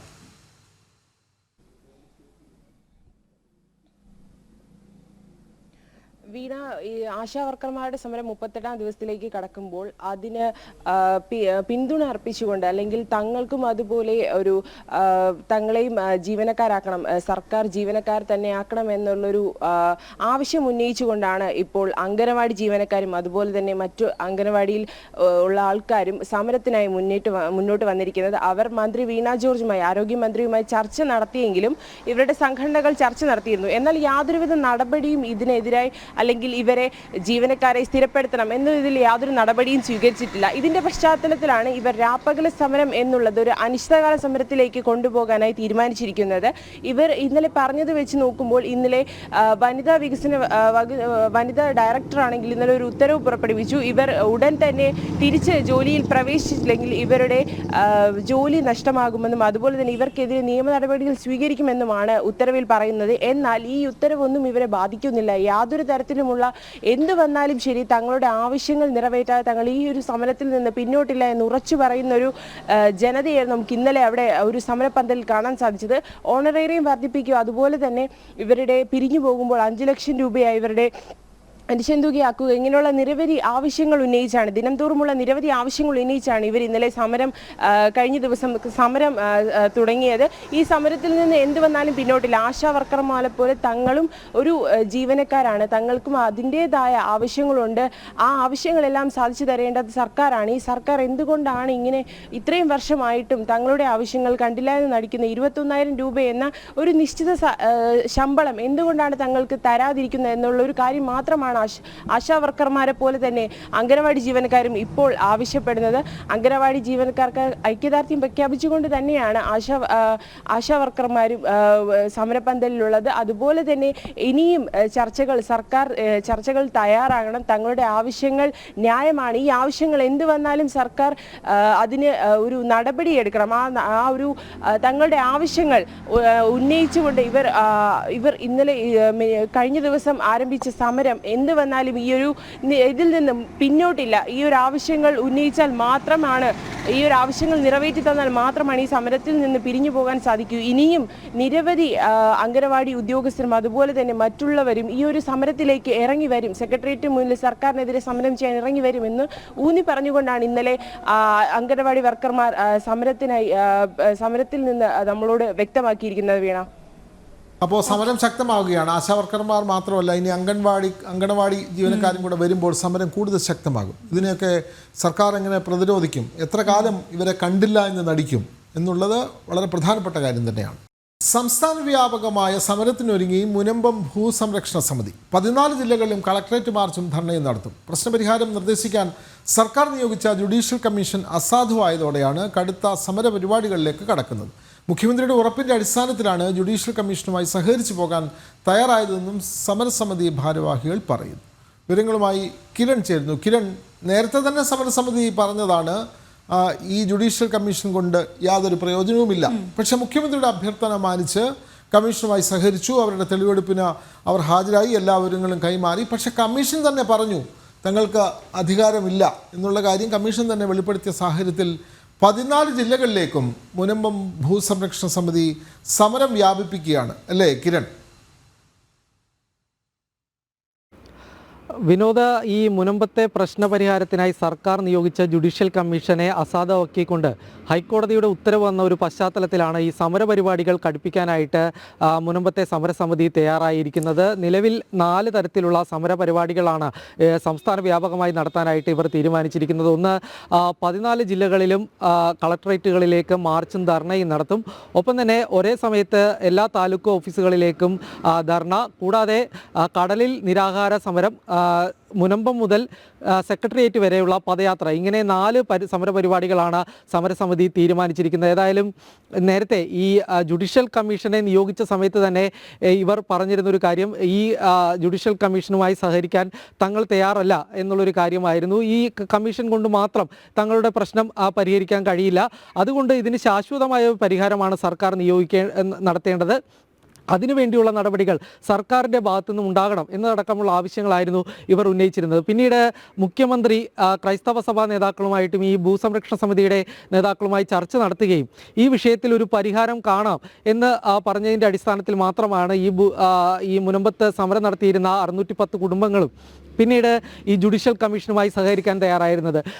അവർ പിന്നീട് പലതവണ ഇതുമായി ബന്ധപ്പെട്ട രേഖകൾ കമ്മീഷന് കൈമാറിയിരുന്നു, അവർ മൊഴി നൽകിയിരുന്നു തുടങ്ങിയ കാര്യങ്ങളെല്ലാം തന്നെ, വിവരങ്ങളെല്ലാം തന്നെ ഈ കമ്മീഷന് കൈമാറുകയും ചെയ്തിരുന്നതാണ്. എന്നാൽ പിന്നീട് ഈ കമ്മീഷൻ്റെ പ്രവർത്തനത്തെ ചോദ്യം ചെയ്തുകൊണ്ട് ഒരു ഹർജി ഹൈക്കോടതിയിലെത്തുന്നു. അതോടുകൂടി തന്നെ കമ്മീഷൻ്റെ പ്രവർത്തനം താൽക്കാലികമായി നിർത്തിവെക്കുന്നു. പിന്നീട് സിംഗിൾ ബെഞ്ചിൻ്റെ ഉത്തരവും ഈ കമ്മീഷനെ റദ്ദാക്കി കൊണ്ടുവരുന്നു. ഈ ഒരു സാഹചര്യത്തിൽ ഏതായാലും ജുഡീഷ്യൽ കമ്മീഷൻ കൊണ്ട് മാത്രം തങ്ങളുടെ പ്രശ്നത്തിന് പരിഹാരം കാണാൻ കഴിയില്ല എന്നുള്ളൊരു കാര്യം അവർക്ക് കൂടുതലായി തന്നെ, മുൻപത്തെ ജനങ്ങൾക്ക് കൂടുതലായി തന്നെ ബോധ്യപ്പെട്ടിരിക്കുന്നു എന്നുള്ളൊരു കാര്യമാണ് സമരസമിതി വ്യക്തമാക്കിയിരിക്കുന്നത്. അതുകൊണ്ട് ഈ വിഷയത്തിൽ ഇനി സർക്കാരാണ് ശാശ്വതമായിട്ടുള്ളൊരു പരിഹാരം കാണേണ്ടത് എന്നാവശ്യപ്പെട്ടുകൊണ്ട് തന്നെയാണ് ഈ സമരപരിപാടികളുമായിട്ട് സമരസമിതി രംഗത്തെത്തിയിരിക്കുന്നത്. ഏതായാലും ഈ സമരത്തിന് പിന്തുണയുമായി ക്രൈസ്തവ സഭയുണ്ട്, SNDP യോഗമുണ്ട്, ഒപ്പം വേട്ടുവ സമുദായവും കുടുംബി സമുദായവും കൂടി ഏതായാലും ഈ സമരത്തിൻ്റെ ഭാഗമാവുകയാണ്. ഈ സമുദായ സംഘടനകളോടുകൂടി ആലോചിച്ചതിന് ശേഷമായിരിക്കും ഈ സമരപരിപാടികളുടെ തീയതികൾ പ്രഖ്യാപിക്കുക എന്നാണ് സമരസമിതി അറിയിച്ചിരിക്കുന്നത്. ഏതായാലും വരും ദിവസങ്ങളിൽ തന്നെ ഇത് സംബന്ധിച്ചുള്ള കാര്യങ്ങളിൽ ഈ 4 സമരപരിപാടികളും ഏതൊക്കെ ദിവസങ്ങളിലായിരിക്കും നടക്കുക എന്നുള്ളൊരു കാര്യം സമരസമിതി തന്നെ വ്യക്തമാക്കും. ഏതായാലും ഇനിയും ഈ വിഷയത്തിൽ സർക്കാരിൻ്റെ ഭാഗത്തു നിന്നും ഒരു അവഗണന തുടരുകയാണെങ്കിൽ സമരപരിപാടികൾ, ശക്തമായ ഈ സമരപരിപാടികളുമായി മുന്നോട്ട് പോകാൻ തന്നെയാണ് ഭൂസംരക്ഷണ സമിതിയുടെ തീരുമാനം. വിനോദ്. അതെ, തീർച്ചയായും മുനമ്പം ഭൂസംരക്ഷണ സമിതി സമരപരിപാടികൾ ശക്തമാക്കുകയാണ്. 14 ജില്ലകളിലേക്കും സമരം വ്യാപിപ്പിക്കുന്നു. ക്രൈസ്തവ സംഘടനകളുടെ പിന്തുണയുണ്ട്, വിവിധ ഹൈന്ദവ സംഘടനകളുടെ പിന്തുണയും ഈ സമരത്തിനുണ്ട്. വിവരങ്ങൾ നൽകുകയായിരുന്നു കിരൺ. ഓക്കെ, നമ്മൾ നേരത്തെ ആശാവർക്കർമാരുടെ സമരത്തെക്കുറിച്ചും അംഗനവാടി ജീവനക്കാരുടെ സമരത്തെക്കുറിച്ചും ഒക്കെ പറഞ്ഞു. ഇനിയിപ്പോൾ 108 ആംബുലൻസ് ജീവനക്കാർ, അവരും ശമ്പളം ഇല്ലാത്തതിനെ തുടർന്ന് വീണ്ടും സമരത്തിലേക്ക് പോവുകയാണ്. 108 ആംബുലൻസ് മസ്ദൂർ സംഘത്തിൻ്റെ നേതൃത്വത്തിലാണ് ജീവനക്കാർ സമരത്തിലേക്ക് കടക്കുന്നത്. മാനേജ്മെൻറ്റിന് അവർ കത്ത് നൽകി കഴിഞ്ഞു. അരുൺ ആലത്തൂർ ചേർന്ന വിവരങ്ങളുമായി. അരുൺ, ഇത് 108 ആംബുലൻസ് ജീവനക്കാർ സമരത്തിലേക്ക് പോവുക എന്ന് പറഞ്ഞാൽ അത് എത്രത്തോളം വലിയ പ്രശ്നത്തിലേക്ക്, നമ്മുടെ റോഡുകളിൽ പൊലിഞ്ഞു വീഴുന്ന അല്ലെങ്കിൽ റോഡുകളിൽ അപകടങ്ങൾ ഉണ്ടാകുമ്പോൾ തലങ്ങും വിലങ്ങും ഓടുന്ന ഈ ആംബുലൻസ് ജീവനക്കാർ സമരത്തിലേക്ക് പോവുക എന്ന് പറയുമ്പോൾ എത്ര വലിയ കഷ്ടത്തിലേക്കാണ് പോകുന്നത് എന്നുള്ളത് എല്ലാവർക്കും ബോധ്യമുള്ളതാണ്. എന്തുകൊണ്ടാണ് അവർക്ക് ശമ്പളം കൊടുക്കാത്തത് എന്നുള്ള പ്രധാനപ്പെട്ട ഒരു ചോദ്യം. അവരെ സമരത്തിനടുത്ത് വരെ അല്ലെങ്കിൽ സമരത്തിലേക്ക് വരെ എത്തിച്ചത് എന്താണ് അരുൺ? വീണ, പ്രധാനമായിട്ടും ഈ ശമ്പളം മുടങ്ങിയത് തന്നെയാണ് ഇവർ ഇത്തരത്തിൽ സമരത്തിലേക്ക് കടക്കുന്നതിന് പ്രധാന കാരണം. കഴിഞ്ഞ ഫെബ്രുവരി മാസത്തെ ശമ്പളം ഇനിയും ഈ 108 ആംബുലൻസ് ജീവനക്കാർക്ക് നൽകിയിട്ടില്ല എന്നുള്ളതാണ് ജീവനക്കാർ പറയുന്നത്. 108 ആംബുലൻസ് മസ്ദൂർ സംഘത്തിൻ്റെ നേതൃത്വത്തിലാണ് ഇപ്പോൾ ഇവർ സമരത്തിലേക്ക് കടക്കാൻ ഒരുങ്ങുന്നത്. പ്രധാനമായിട്ടും ഈ നമുക്കറിയാം, സംസ്ഥാനത്ത് ഈ സർക്കാരിൻ്റെ കൂടെ ഒരു പിന്തുണയോടുകൂടെയാണ് ഈ 108 ആംബുലൻസ് പ്രവർത്തിക്കുന്നത്. ഇതിൽ സർക്കാർ നൽകാനുള്ള തുക അത് കുടിശ്ശികയായിരിക്കുകയാണ്. അതിനാൽ തങ്ങൾക്ക് ഇപ്പോൾ ശമ്പളം നൽകാൻ കഴിയുന്നില്ല എന്നുള്ളതാണ് ജീവനക്കാരോട് ഈ മാനേജ്മെൻറ്റ് പറഞ്ഞിരിക്കുന്നത്. ഈ സ്വകാര്യ കമ്പനിക്ക് സർക്കാർ ഇതുവരെയും കോടികൾ ഈ നൽകാനുണ്ട് എന്നുള്ളതാണ് അതിന് മാനേജ്മെൻറ്റ് പറയുന്നത്. സർക്കാർ തുക നൽകാത്ത പക്ഷം തങ്ങൾക്ക് ശമ്പളം നൽകാൻ കഴിയില്ല എന്നാണ് ഈ മാനേജ്മെൻറ്റ് ജീവനക്കാരോട് പറഞ്ഞിരിക്കുന്നത്. പക്ഷേ ജീവനക്കാരെ സംബന്ധിച്ചിടത്തോളം സംസ്ഥാനത്താകെ ഒരു 1700ഓളം ജീവനക്കാരാണ് ഈ 108 ആംബുലൻസ് പ്രവർത്തിക്കുന്നത്. പ്രധാനമായിട്ട് നേരത്തെ പറഞ്ഞതുപോലെ റോഡ് അപകടങ്ങളിലും മറ്റുമൊക്കെ ജീവനുകൾ പൊലിയാതിരിക്കുന്നതിന് പ്രധാന കാരണം അവിടേക്ക് എത്രയും പെട്ടെന്ന് ഓടിയെത്തുന്ന ഈ 108 ആംബുലൻസ് ആണ്, അതിൻ്റെ ജീവനക്കാരാണ് എന്നുള്ളതിൽ യാതൊരു സംശയവുമില്ല. മറ്റ് ആംബുലൻസുകളെയൊക്കെ അപേക്ഷിച്ച് നമുക്കറിയാം സംസ്ഥാനത്ത് ഏറ്റവും അധികം നല്ല രീതിയിൽ പ്രവർത്തിക്കുന്നത് ഈ 108 ആംബുലൻസ് തന്നെയാണ്. അങ്ങനെ ഇരിക്കെയാണ് ഈ ജീവനക്കാർ കഴിഞ്ഞ ഒരു മാസ കാലയളവായി ശമ്പളമില്ലാതെ ഇവർ ഇങ്ങനെ പ്രവർത്തിച്ചുകൊണ്ടിരിക്കുകയാണ്.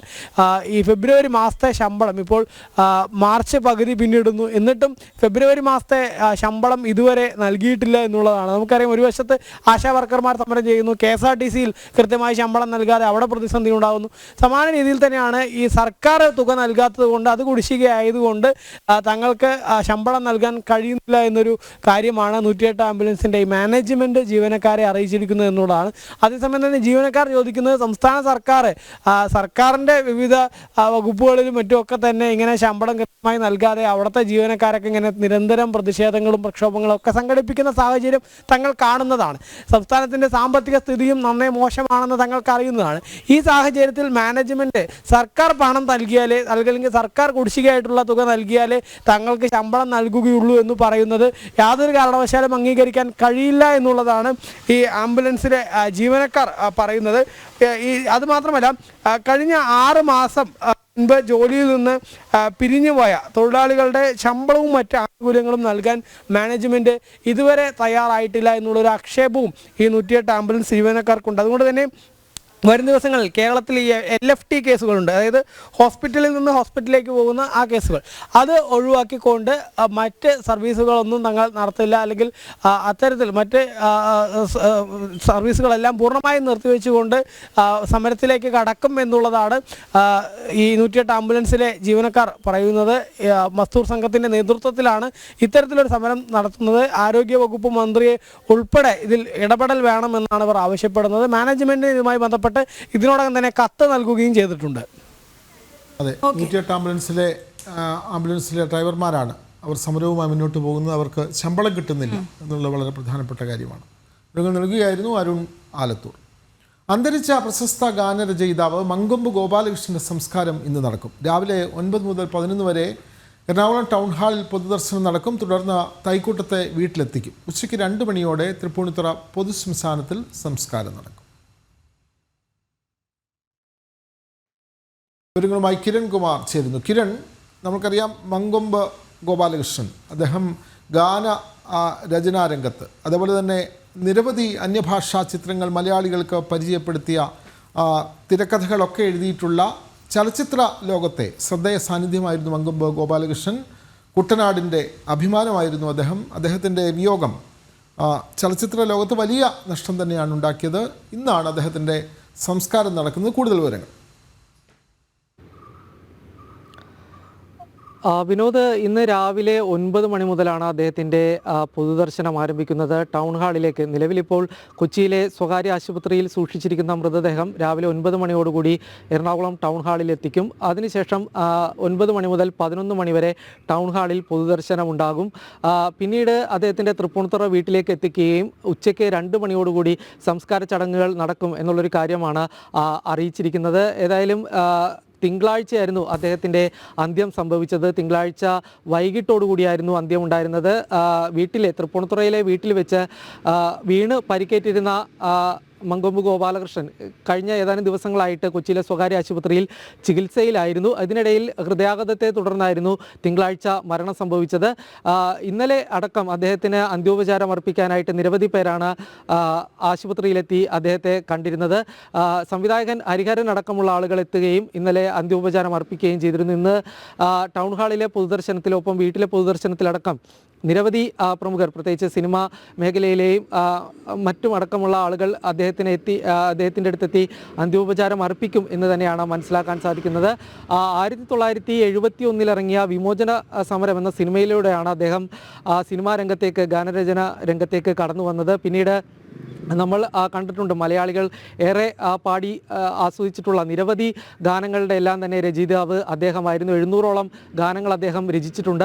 അതിൽ തന്നെ നിരവധി ഹിറ്റ് ഗാനങ്ങൾ, അത് പലതും തെലുങ്കിൽ നിന്ന് മൊഴിമാറ്റിയിട്ടുള്ള ചലച്ചിത്രങ്ങൾക്ക് വേണ്ടി തയ്യാറാക്കിയിട്ടുള്ള ഗാനങ്ങളായിരുന്നു. ബാഹുബലി അടക്കം ഉള്ള സിനിമകൾക്ക് വേണ്ടി മൊഴിമാറ്റിയുള്ള പാട്ടുകൾ തയ്യാറാക്കിയത് അദ്ദേഹമായിരുന്നു. അദ്ദേഹത്തിനെ വലിയ രീതിയിൽ തന്നെ അദ്ദേഹത്തിൻ്റെ അന്ത്യം അത് വലിയ ഒരു നഷ്ടം തന്നെയാണ് കേരളത്തിൻ്റെ സാംസ്കാരിക മേഖലയ്ക്ക് ഉണ്ടായിട്ടുള്ളത്.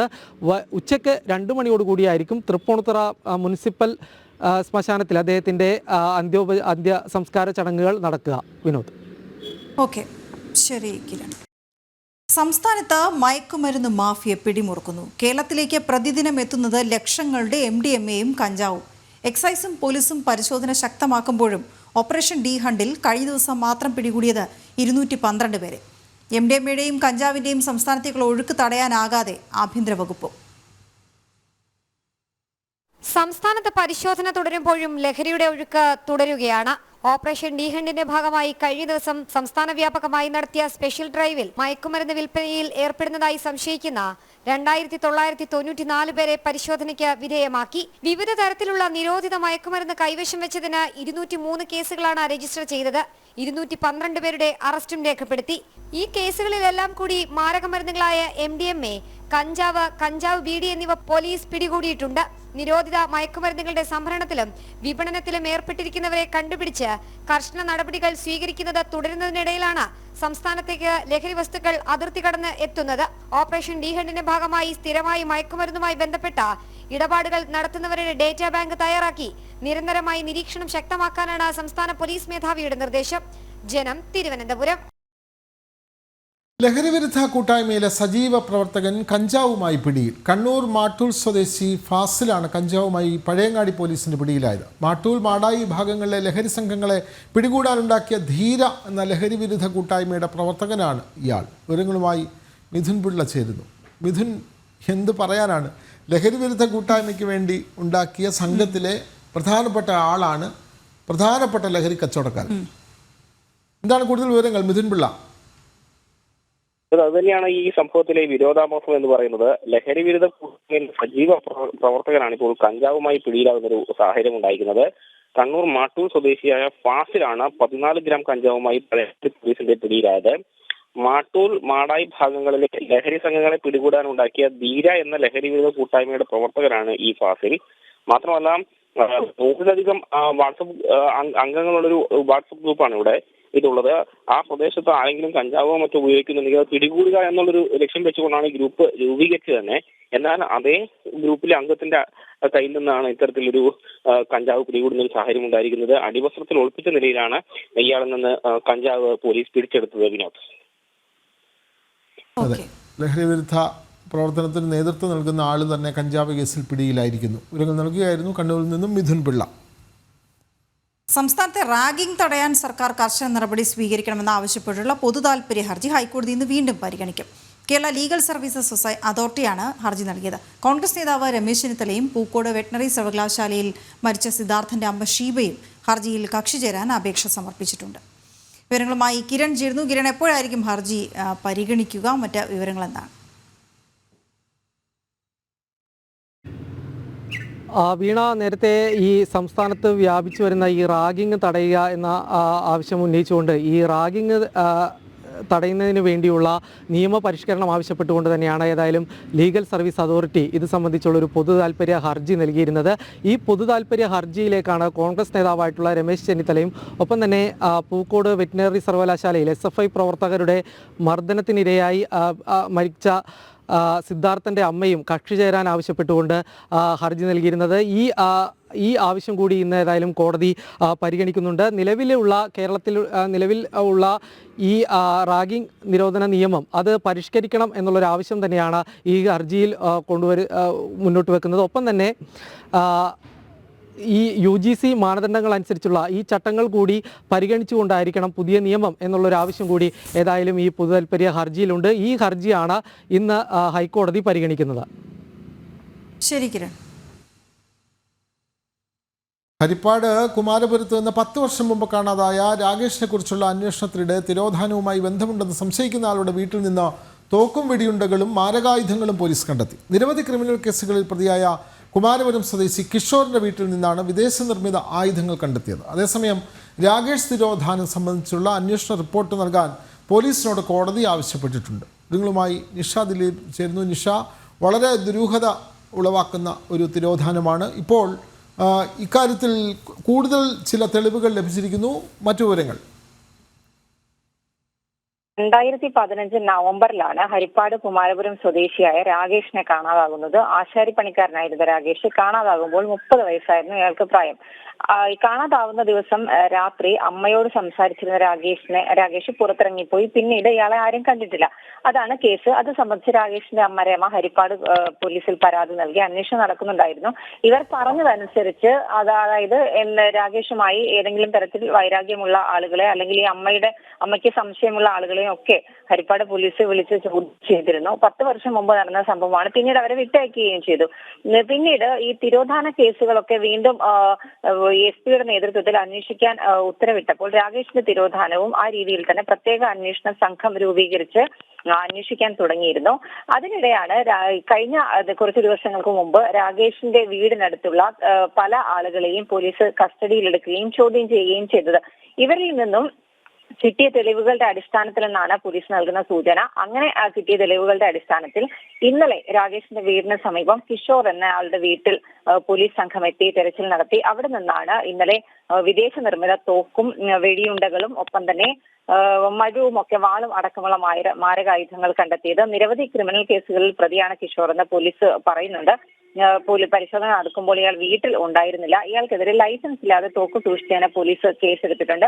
ഇതിനിടെ മകന്റെ തിരോധാനം സംബന്ധിച്ച കേസ് അന്വേഷണം ഇനി കോടതിയുടെ മേൽനോട്ടത്തിലാകണമെന്നും ഒപ്പം തന്നെ ഇതുവരെയുള്ള അന്വേഷണ റിപ്പോർട്ടുകളെല്ലാം കോടതിയിലേക്ക് വിളിച്ച് അന്വേഷണ ഉദ്യോഗസ്ഥരിൽ നിന്നും കോടതിയിലേക്ക് വിളിച്ചു വരുത്തണമെന്നും ആവശ്യപ്പെട്ട് രാകേഷിന്റെ അമ്മ രമ നൽകിയ ഹർജി ഹരിപ്പാട് കോടതിയുടെ പരിഗണനയിലാണ്. ഇതിനിടെയാണ് ഇന്നലെ ഈ തിരോധാനവുമായി ബന്ധമുള്ളവരെ പോലീസ് ചോദ്യം ചെയ്യുന്നതിനിടെ കുമാരപുരം സ്വദേശി തന്നെയായ കിഷോറിന്റെ വീട്ടിൽ നിന്നും മാരകായുധങ്ങളും വാളും മഴവും അടക്കമുള്ളവ കണ്ടെത്തിയിരിക്കുന്നത്. അങ്ങനെയെങ്കിൽ നിഷ, ഇപ്പോൾ കേസുകൾ എത്രയായി? കാരണം ഇത് തിരോധാന കേസ് നിലനിൽക്കുമ്പോഴാണ് ഇത്തരത്തിലുള്ള ചില കണ്ടെത്തലുകൾ കൂടി ഉണ്ടാകുന്നത്. എത്രത്തോളം അങ്ങനെ മുന്നോട്ട് പോയിട്ടുണ്ട് അന്വേഷണ സംഘം? വീണ, അത് തന്നെയാണ്. കാരണം ഈ രാകേഷിന്റെ അമ്മയാണ് ആദ്യം മകനെ കാണാനില്ല എന്ന് കാണിച്ച് പരാതി നൽകിയിരിക്കുന്നത്. ഈ രാകേഷിനെ കാണാതായത് എടുത്തു പറയേണ്ട മറ്റൊരു കാര്യം, രാകേഷിനെ കാണാതായതിന്റെ പിറ്റേ ദിവസം ഇവർ വീടിന് സമീപത്തെ റോഡിനോട് ചേർന്ന് തലമുടിയും ഒപ്പം തന്നെ രക്തവും ഒക്കെ തളം കെട്ടി നിൽക്കുന്ന നിലയിൽ കണ്ടെത്തിയിരുന്നു. ഇത് പിന്നീട് DNA പരിശോധനയിൽ രാകേഷിന്റെ തന്നെയാണ് എന്ന് തെളിഞ്ഞിരുന്നു. ആ സമയത്ത് രാകേഷിന്റെ അമ്മയും ബന്ധുക്കളും നാട്ടുകാരും അടക്കമുള്ള ആളുകൾ രാകേഷുമായി വൈരാഗ്യമുള്ള ആരോ കൊന്ന് മൃതദേഹം മറവ് ചെയ്തു എന്നാണ് പരാതി നൽകിയത്. പക്ഷേ പോലീസിന് ഇത്തരത്തിൽ കൊലപ്പെടുത്തിയതിലേക്ക് പോകുന്ന തെളിവുകളോ നിർണായക സൂചനകളോ ഒന്നും തന്നെ ലഭിച്ചിരുന്നില്ല. തുടർന്ന് ഈ അന്വേഷണം ഒരു വഴിക്ക് നീങ്ങുമെങ്കിൽ പോലും രാകേഷിന് എന്ത് സംഭവിച്ചു എന്ന് 10 വർഷങ്ങൾക്കിപ്പുറവും കണ്ടെത്താൻ കഴിഞ്ഞിരുന്നില്ല. തുടർന്നാണ് SP-യുടെ നേതൃത്വത്തിലുള്ള സംഘം പിന്നീട് ഈ തിരോധാന കേസുകളുടെ കൂട്ടത്തിൽ ഉൾപ്പെടുത്തി രാകേഷിന്റെ തിരോധാനവും അന്വേഷിക്കാൻ തുടങ്ങിയത്. അതിനിടെ നാട്ടുകാർ ഈ അമ്മയും ബന്ധുക്കളും ഒക്കെ പറയുന്ന അനുസരിച്ച് രാകേഷിനെ കൊലപ്പെടുത്തി അല്ലെങ്കിൽ ഈ തിരോധാനവുമായി ബന്ധമുള്ള ആരെങ്കിലും തന്നെ ആവാം പറയുന്ന രാകേഷ് പല സ്ഥലത്ത് രാകേഷിനെ കണ്ടതായി പറഞ്ഞിരുന്നു. പക്ഷെ രാകേഷുമായി ബന്ധമുള്ള ആരും തന്നെ രാകേഷിനെ ഇതുവരെ കണ്ടിട്ടില്ല. അതുകൊണ്ട് തന്നെ രാകേഷിനെ കൊന്ന് മൃതദേഹം മറവ് ചെയ്തു എന്ന ഒരു ആരോപണം ഉന്നയിച്ച് തന്നെയാണ് രാകേഷിന്റെ അമ്മ രമ ഹരിപ്പാട് കോടതിയെ സമീപിച്ചത്. ആ കേസിലാണ് ഇപ്പോൾ അന്വേഷണം നടന്നുകൊണ്ടിരിക്കുന്നത്. അന്വേഷണങ്ങൾ പലതും നടന്ന് പല ഉദ്യോഗസ്ഥർ മാറി മാറി വന്നു. എങ്കിൽ പോലും 10 വർഷത്തിനിപ്പുറവും രാകേഷിന് എന്ത് സംഭവിച്ചു എന്ന് കണ്ടെത്താൻ കഴിഞ്ഞില്ല. അതിന്റെ അടിസ്ഥാനത്തിലാണ് ഇപ്പോൾ രാകേഷിന്റെ അമ്മ ഹരിപ്പാട് കോടതിയെ സമീപിച്ചതും കോടതിയുടെ മേൽനോട്ടത്തിൽ ഇനിയൊരു അന്വേഷണം ഉണ്ടാകണമെന്ന് ആവശ്യപ്പെട്ട് അഡ്വക്കേറ്റ് പ്രതാപ് ജി പടിക്കൽ മുഖേന കഴിഞ്ഞ ദിവസം ഹരിപ്പാട് കോടതിയിൽ ഹർജി നൽകിയത്. വീണ, അതെ, 10 വർഷത്തിന് ശേഷം ഒരു തിരോധാന കേസ് ചുരുളഴിയുന്നു എന്നുള്ളതാണ് വളരെ പ്രധാനപ്പെട്ട കാര്യം. ഇപ്പോൾ എത്ര വർഷം കഴിഞ്ഞാലും സത്യം പുറത്തു വരണമെങ്കിൽ അത് ചില ചെറിയ തെളിവുകൾ മാത്രം മതിയാകും. അതിനെ അടിസ്ഥാനമാക്കി അന്വേഷണം കൂടുതൽ മുന്നോട്ട് പോകുമ്പോൾ ചില അറിയപ്പെടാതെ പോകുന്ന ചില തിരോധാന കേസുകൾക്കും തുമ്പുണ്ടാകുമെന്നുള്ള കാര്യത്തിൽ സംശയമില്ല. നിങ്ങൾ നൽകുകയായിരുന്നു ഇഷാ ദിലീപ്.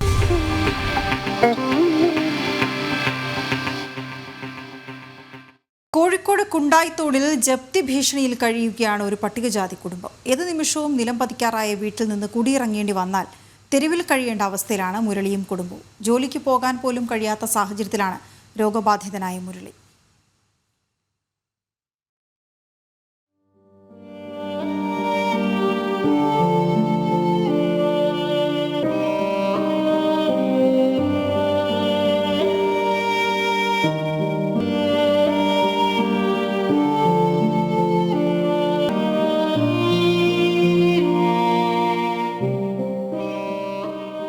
ഏത് നിമിഷവും നിലംപതിക്കാറായ ഈ ഒറ്റമുറി വീട്ടിലാണ് മുരളിയും കുടുംബവും താമസിക്കുന്നത്. വീടെന്ന് പറയാൻ കഴിയില്ല. ടാർപ്പായ കൊണ്ട് മറച്ചൊരിടം മാത്രം. ഇവിടെ നിന്ന് പോലും പടിയിറങ്ങേണ്ട ഗതികേടിലാണ് മുരളിയും കുടുംബവും. 2013 വീട് പണയം വെച്ച് മുരളി ഫറൂഖ് സർവീസ് സഹകരണ ബാങ്കിൽ നിന്ന് 2 ലക്ഷം രൂപ വായ്പ എടുത്തത്. ആദ്യം കൃത്യമായി പണമടച്ചിരുന്നെങ്കിലും പിന്നീട് അടവ് മുടങ്ങി. അസുഖബാധിതനായതോടെ മുരളിക്ക് പണിക്ക് പോകാൻ കഴിഞ്ഞില്ല. ഇതോടെ കുടുംബത്തിന്റെ താളം തെറ്റി. ബാങ്കിന്റെ വായ്പ പലിശയും പിഴപ്പലിശയുമായി 7 ലക്ഷത്തോളമായി.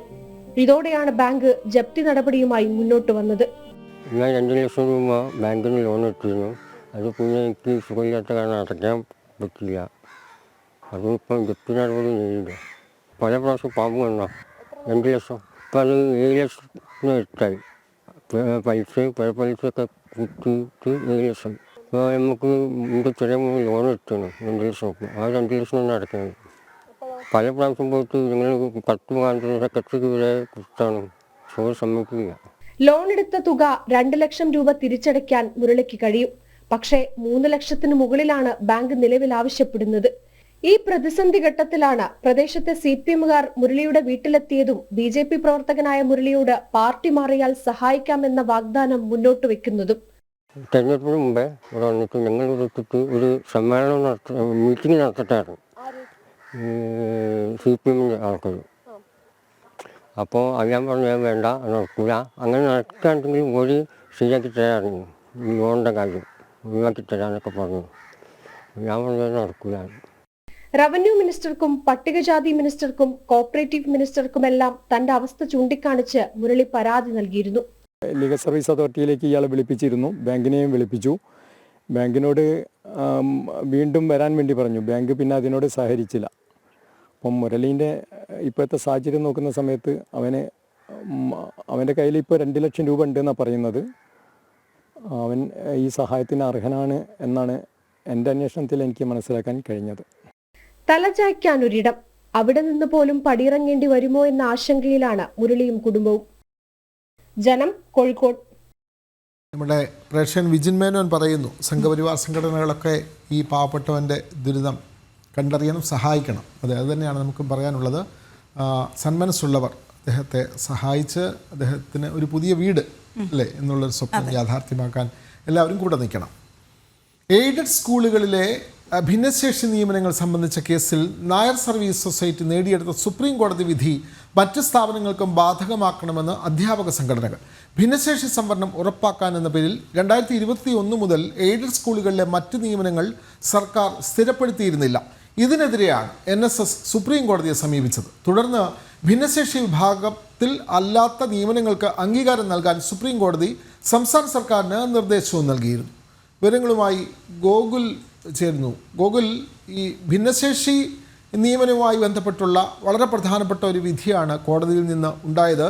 നായർ സർവീസ് സൊസൈറ്റിയാണ് ഈ കേസ് നൽകിയത്. പക്ഷേ നായർ സർവീസ് സൊസൈറ്റി നൽകിയ കേസിന് അനുകൂലമായി കോടതി വിധി വന്നു. അപ്പോൾ തന്നെ കോടതി പറയുകയും ചെയ്തു മറ്റ് എയ്ഡഡ് സ്ഥാപനങ്ങൾക്കും ഇത് ബാധകമാണ് എന്ന് പറഞ്ഞിരുന്നെങ്കിലും അത് നടപ്പാകുന്നില്ല. അത് നടപ്പാക്കണമെന്ന് തന്നെയല്ലേ ദേശീയ അധ്യാപക പരിഷത്ത് അടക്കമുള്ള അധ്യാപക സംഘടനകളുടെ ആവശ്യം?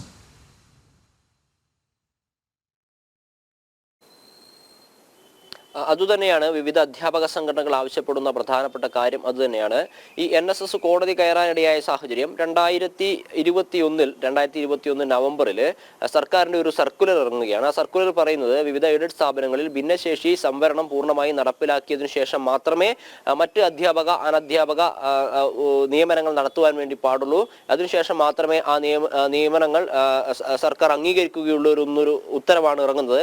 അതിനെതിരെയാണ് NSS സുപ്രീം കോടതിയെ സമീപിക്കുന്നത്. സുപ്രീം കോടതിയെ സമീപിച്ചതിന് ശേഷം NSS അനുകൂലമായൊരു വിധി നേടിയെടുക്കുകയും ചെയ്തു. അതായത് ഈ ഭിന്നശേഷി സംവരണത്തിന് തുല്യമായിട്ടുള്ള സീറ്റുകൾ മാറ്റിവെച്ചതിന് ശേഷം ബാക്കിയുള്ള സീറ്റുകളിൽ വന്നിട്ടുള്ള നിയമനങ്ങൾ പൂർണ്ണമായിട്ടും അംഗീകരിക്കണമെന്നായിരുന്നു സുപ്രീം കോടതി വിധി. ഈ സർക്കാരിനോട് ഈ നിയമനങ്ങൾ അംഗീകരിക്കണമെന്ന് സർക്കാർ ഉത്തരവിൽ പറയുകയും ചെയ്തു. മാത്രമല്ല അതോടൊപ്പം പ്രധാനമായിട്ടും ആ ഉത്തരവിലുള്ള കോടതിയുടെ ഓർഡറിലുള്ള മറ്റൊരു കാര്യം, NSSന് മാത്രം ബാധകമാകുന്ന വിധിയല്ല ഇത്. സമാനമായ സാഹചര്യത്തിലുള്ള മറ്റു സ്ഥാപനങ്ങളിലെ എയ്ഡഡ് സ്ഥാപനങ്ങളിലെ നിയമനങ്ങൾ നിയമനങ്ങളും അംഗീകരിക്കണമെന്നും അത് സർക്കാർ നടപ്പിലാക്കണമെന്നുമായിരുന്നു ആ ഉത്തരവിൽ ഉണ്ടായിട്ടുള്ളത്.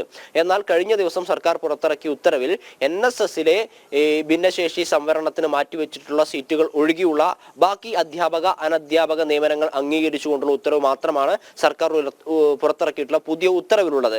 അത് ബാക്കിയുള്ള സ്ഥാപനങ്ങളിലെ എയ്ഡഡ് സ്ഥാപനങ്ങളിലെ കാലങ്ങളായിട്ട് നിയമനങ്ങൾ കാത്തിരിക്കുന്ന സാധാരണക്കാരായ അധ്യാപകരുടെ ജീവിതത്തെ വെല്ലുവിളിക്കുന്നതിന് തുല്യമാണ് എന്നും NSS നേടിയെടുത്തിട്ടുള്ള അനുകൂലമായിട്ടുള്ള വിധി കോടതി പറഞ്ഞതുപോലെ തന്നെ മറ്റു സ്ഥാപനങ്ങൾക്ക് കൂടി ഉപയോഗിക്കാൻ സാധിക്കുന്ന രീതിയിൽ അല്ലെങ്കിൽ അവിടെ ജോലി ചെയ്യുന്ന അധ്യാപകർക്ക് കൂടി ഗുണകരമാവുന്ന രീതിയിലേക്ക് മാറ്റിയെടുക്കണമെന്നുമാണ് NTU ഉൾപ്പെടെയുള്ള അധ്യാപക സംഘടനകൾ, പ്രതിപക്ഷ അധ്യാപക സംഘടനകൾ എല്ലാവരും തന്നെ ഈ ആവശ്യം മുന്നോട്ടേക്ക് വെക്കുന്നുണ്ട്. അതായത് ഇടതുപക്ഷ അധ്യാപക സംഘടനകളല്ലാത്ത മറ്റ് അധ്യാപക സംഘടനകളൊക്കെ NTU മുന്നോട്ടേക്ക് വെക്കുന്നുണ്ട്, കോൺഗ്രസിന്റെ അധ്യാപക സംഘടനകളൊക്കെ ഇക്കാര്യങ്ങൾ മുന്നോട്ടേക്ക് വെക്കുന്നുണ്ട്.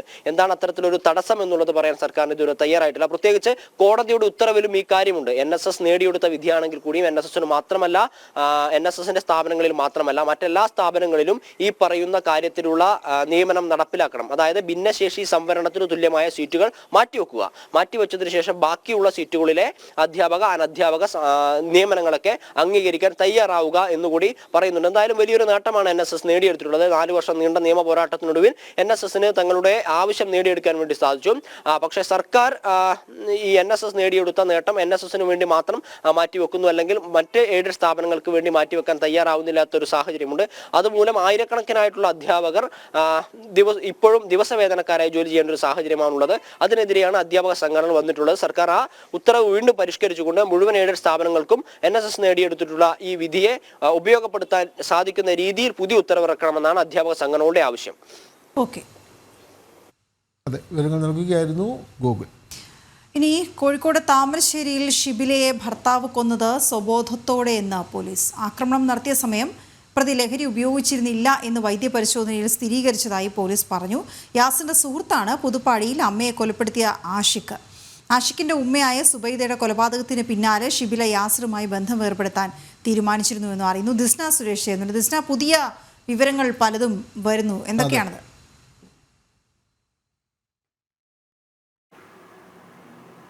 തീർച്ചയായും വീണ സൂചിപ്പിച്ചതുപോലെ തന്നെ ഈങ്ങോപ്പുഴ കൊലപാതകവുമായി ബന്ധപ്പെട്ട് ഞെട്ടിക്കുന്ന വെളിപ്പെടുത്തൽ തന്നെയാണ് വരുന്നത്. അതായത് പ്രതി ഈ ക്രൂരകൃത്യം ചെയ്തത് സ്വബോധത്തോടെയാണ്. അപ്പോൾ ആസൂത്രിതമായി നടത്തിയ ഒരു കൊലപാതകം എന്ന ഒരു സ്ഥിരീകരണത്തിലേക്ക് പോലീസ് ഇപ്പോൾ എത്തുകയാണ്. വൈദ്യപരിശോധനയിലാണ് അത്തരത്തിൽ ലഹരിമരുന്ന് ഉപയോഗിച്ചിട്ടില്ല എന്നൊരു സ്ഥിരീകരണം ഉണ്ടായിട്ടുള്ളത് എന്നൊരു വിവരം തന്നെയാണ് നമുക്ക് അറിയുന്നത്. അതുമാത്രമല്ല, താമരശ്ശേരിയിൽ ഉമ്മയെ വെട്ടിക്കൊലപ്പെടുത്തിയ ആഷിഖിന്റെ സുഹൃത്താണ് ഈ യാസിർ എന്ന് പറയുന്നത്. ഈ സുബൈദയെ കൊലപ്പെടുത്തിയ ആ സംഭവം ഒക്കെ നടന്നു കഴിഞ്ഞ് ഈ ഷിബില പറഞ്ഞിരുന്നു, ഈ കൂട്ടുകെട്ട് നിങ്ങൾ അവസാനിപ്പിക്കണമെന്നും ഇത്തരത്തിൽ ലഹരി മരുന്ന് ഉപയോഗിക്കുന്നത് നിർത്തണമെന്നുള്ള കാര്യം ഈ ഷിബില യാസിറിനോട് പറയുകയുണ്ടായി. തുടർന്ന് വലിയ രീതിയിലുള്ള വഴക്കുണ്ടായി എന്ന് തന്നെയാണ് നമുക്ക് അറിയാൻ കഴിഞ്ഞിട്ടുള്ളത്. മാത്രമല്ല, നിരന്തരമായി ഇവർ തമ്മിൽ കുടുംബ പ്രശ്നങ്ങൾ ഉണ്ടാകുന്നു. ഇനി ഒത്തുപോവാൻ കഴിയില്ല എന്നൊരു കാര്യം ഷിബില വളരെ വ്യക്തമായി തന്നെ യാസിറിനോട് പറഞ്ഞിരുന്നു. മാത്രമല്ല, യാസിറിന്റെ കയ്യിലായിരുന്നു ഈ ഷിബിലയുടെ ആധാർ ഉൾപ്പെടെയുള്ള മറ്റു രേഖകളൊക്കെ. അതൊക്കെ തനിക്ക് തിരിച്ചു തരണം എന്നൊരു കാര്യവും ഈ ഷിബില വ്യക്തമാക്കിയിരുന്നു. അതേ തുടർന്ന് ഈ ഷിബിലയുടെ പിതാവിന്റെ കയ്യിൽ ഈ രേഖകളൊക്കെ തന്നെ കൊടുക്കാം എന്നൊരു ധാരണയിൽ ഇവർ എത്തുകയുണ്ടായി. പക്ഷേ ആ ധാരണ തെറ്റിച്ച് പിന്നീട് വൈകുന്നേരം വീട്ടിലേക്ക് വരികയും സർട്ടിഫിക്കറ്റ് നൽകാനായി വീട്ടിലേക്ക് വരികയാണെന്ന രീതിയിൽ ബോധിപ്പിച്ച് വീട്ടിലേക്ക് വരികയായിരുന്നു എന്നാണ് നമുക്ക് അറിയാൻ സാധിച്ചത്. തുടർന്ന് ഷിബിലയെ കത്തികൊണ്ട് നെഞ്ചിൽ കുത്തുകയായിരുന്നു എന്ന് തന്നെയാണ്. സ്നേഹിച്ച് കൂടെ ജീവിച്ച ഭാര്യയെയാണ് അത്തരത്തിൽ അതിക്രൂരമായി കൊലപ്പെടുത്തിയത് എന്ന ഞെട്ടിക്കുന്ന വാർത്ത, അല്ലെങ്കിൽ ഞെട്ടിക്കുന്ന വാർത്ത തന്നെയാണ് ഇപ്പോൾ പുറത്തു വന്നിരിക്കുന്നത്. തുടർന്ന് കത്തികൊണ്ട് കുത്തുകയായിരുന്നു. അപ്പോൾ ഇത് കണ്ട പിതാവ് ഓടിയെത്തുകയും അത് തടുക്കാൻ ശ്രമിക്കുകയും ചെയ്തു. പിന്നീട് പിതാവിനും മാതാവിനും നേരെ ഇത്തരത്തിലൊരു ആക്രമണം പുറത്തുവിടുകയായിരുന്നു എന്നൊരു കാര്യം തന്നെയാണ് നമുക്കറിയാൻ സാധിക്കുന്നത്. നേരത്തെ നമ്മൾ ഈ സംഭവം കണ്ട ദൃക്സാക്ഷിയോട് സംസാരിച്ചിരുന്നു. അദ്ദേഹവും പറഞ്ഞത് ബഹളം കേട്ടിട്ടാണ് ഇങ്ങോട്ട് ഓടിയെത്തിയത്. അപ്പോൾ വലിയ രീതിയിൽ അക്രമാസക്തനായി തന്നെയാണ് യാസിർ ഉണ്ടായിരുന്നത്. സൈക്കിളൊക്കെ എടുത്ത് നിലത്ത് വലിച്ചെറിയുകയും താൻ ഇങ്ങോട്ടേക്ക് വരണ്ട എന്ന രീതിയിൽ വലിയ രീതിയിൽ ആക്രോശിക്കുകയും ചെയ്തു എന്ന് തന്നെയാണ് ആ ദൃക്സാക്ഷിയും വെളിപ്പെടുത്തിയിട്ടുള്ളത്. തുടർന്ന് അദ്ദേഹം ഇവരെ മെഡിക്കൽ കോളേജിലേക്ക് എത്തിക്കുന്ന ഒരു സാഹചര്യത്തിലേക്ക് പോവുകയായിരുന്നു. നേരത്തെ ഈ അതായത് ഉമ്മയെ കൊലപ്പെടുത്തിയ ആഷിഖുമായുള്ള ആ സൗഹൃദം നിർത്തണമെന്ന ഷിബിലയുടെ താക്കീത്, തനിക്ക് യാസിറുമായി ജീവിക്കുവാൻ താല്പര്യമില്ല, തന്നെ വെറുതെ വിടണമെന്നൊരു അപേക്ഷയും ഷിബില മുന്നോട്ട് വെച്ചിരുന്നു. പക്ഷേ ഇതൊക്കെ തന്നെ തിരസ്കരിച്ചുകൊണ്ട് ഒരു കുടുംബത്തിന്റെ സ്വപ്നം, അല്ലെങ്കിൽ 3 വയസ്സുള്ള ഒരു കുട്ടിയുടെ ഉമ്മയെ അതിദാരുണമായാണ് യാസിർ കൊലപ്പെടുത്തിയത് എന്ന് തന്നെയാണ്. സമാനമായി താമരശ്ശേരി കേന്ദ്രീകരിച്ച് വലിയ രീതിയിൽ ഇത്തരത്തിൽ ലഹരി മാഫിയകൾ തമ്പടിക്കുന്നു എന്നൊരു കാര്യവും ഇവിടുത്തെ നാട്ടുകാർ പരാതിയായി ഉന്നയിക്കുന്നു. നിരവധി തവണ ഇവർ പോലീസ് സ്റ്റേഷനിലടക്കം ഈ കാര്യവുമായി ബന്ധപ്പെട്ട് പരാതി നൽകിയിട്ടുണ്ടെങ്കിലും യാതൊരു തരത്തിലുള്ള നടപടിയും ഉണ്ടായിട്ടില്ല എന്നത് തന്നെയാണ് ഇവിടുത്തെ നാട്ടുകാർ പറയുന്നത്. എന്തായാലും വലിയ രീതിയിൽ നാടിനെ നടുക്കിയ ഒരു കൊലപാതകത്തിലേക്ക് തന്നെയാണ് ഈ ഈങ്ങോപ്പുഴ കൊലപാതകം മാറിയിരിക്കുന്നത്. വീണ. ഓക്കെ, ശരി ദിസ്ന. ഓരോ മണിക്കൂർ കഴിയുമ്പോഴും പുതിയ പുതിയ വിവരങ്ങൾ വന്നുകൊണ്ടിരിക്കുകയാണ്. ലഹരി ഉപയോഗത്തിന്റെ പേര് ഇനി ഈ വിഷയത്തിൽ പറയാൻ കഴിയില്ല എന്നുള്ള കാര്യം വ്യക്തമായിരിക്കുകയാണ്. തിരുവനന്തപുരം വെഞ്ഞാറമൂട്ടിൽ അമിത വേഗത്തിൽ എത്തിയ കാർ ഇടിച്ച് ഇതര സംസ്ഥാന തൊഴിലാളി മരിച്ചതിൽ കാർ ഓടിച്ചിരുന്ന ആളെ പോലീസ് സംരക്ഷിക്കുന്നതായി പരാതി. അന്യസംസ്ഥാന തൊഴിലാളിയെ കാർ ഇടിച്ച് തെറിപ്പിച്ച നെടുമങ്ങാട് സ്വദേശി സുധാകരൻ മദ്യപിച്ചിരുന്നതായി ദൃക്സാക്ഷികൾ ജനം ടിവിയോട് പ്രതികരിച്ചു. വൈദ്യപരിശോധന പോലും നടത്താതെയാണ് കാർ ഉടമയെ വെഞ്ഞാറമൂട് പോലീസ് പറഞ്ഞയച്ചതെന്നും സംഭവ സ്ഥലത്തുണ്ടായിരുന്ന ദൃക്സാക്ഷികൾ പറയുന്നു.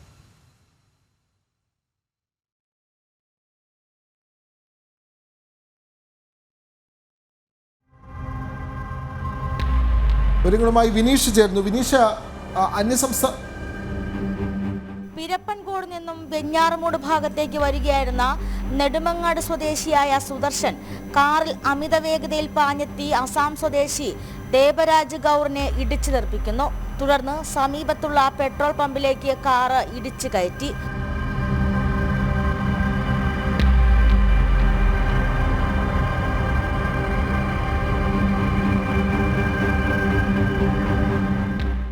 കാർ ഓടിച്ചിരുന്ന സുദർശൻ മദ്യപിച്ചിരുന്നതായി പെട്രോൾ പമ്പിൽ ഉണ്ടായിരുന്ന ദൃക്സാക്ഷികൾ പറയുന്നു. അപ്പോൾ ഞങ്ങൾ ആ പുള്ളിയെ കൊണ്ടുപോകാനുള്ള കാര്യങ്ങളൊക്കെ ആംബുലൻസ് വിളിച്ചിട്ട് ഇവിടെ നിൽക്കുമ്പോൾ ഞാൻ ഈ ഇടിച്ച ആളിനോട് ഒന്ന് സംസാരിച്ചായിരുന്നു. അപ്പോൾ പുള്ളിയുടെ ഭാര്യ എന്നോട് പറഞ്ഞ ചേട്ടൻ ഉറങ്ങിപ്പോയി, പെട്ടെന്ന് പറ്റിപ്പോയതാണ്. അപ്പോൾ പുള്ളിയോട് ഞാൻ സംസാരിക്കാൻ ചിലപ്പോൾ പുള്ളിക്ക് നല്ല മദ്യത്തിൻ്റെ സ്മെല്ല്, പുള്ളി കുടിച്ചിട്ടാണോ എന്ന് എനിക്കറിയത്തില്ല, പുള്ളിയുടെ ദേഹത്ത് നിന്നാണോ അറിയത്തില്ല, നല്ല സ്മെല്ല്. അപ്പോൾ ഞാൻ സംസാരിച്ച് ചൂടാകുന്ന കണ്ടുകൊണ്ട് എൻ്റെ വൈഫ് വന്നു, എൻ്റെ പമ്പിലെ സ്റ്റാഫ് ഓടി വന്നു, അവരോടും പുള്ളി കയർത്ത് സംസാരിക്കുക. അപ്പോൾ അവരെല്ലാം പറയുന്ന പുള്ളി വെള്ളമായിരുന്നു, നല്ല മദ്യത്തിന്റെ സ്മെല്ലുണ്ടായിരുന്നു. ഇടിയുടെ ആഘാതത്തിൽ ഗുരുതരമായി പരിക്ക് പറ്റിയ ദേവരാജ് ഗൗറിനെ ആശുപത്രിയിൽ കൊണ്ടുപോകാൻ പോലും കാർ ഓടിച്ചിരുന്ന സുദർശന്റെ മനസ്സ് അലിഞ്ഞില്ല.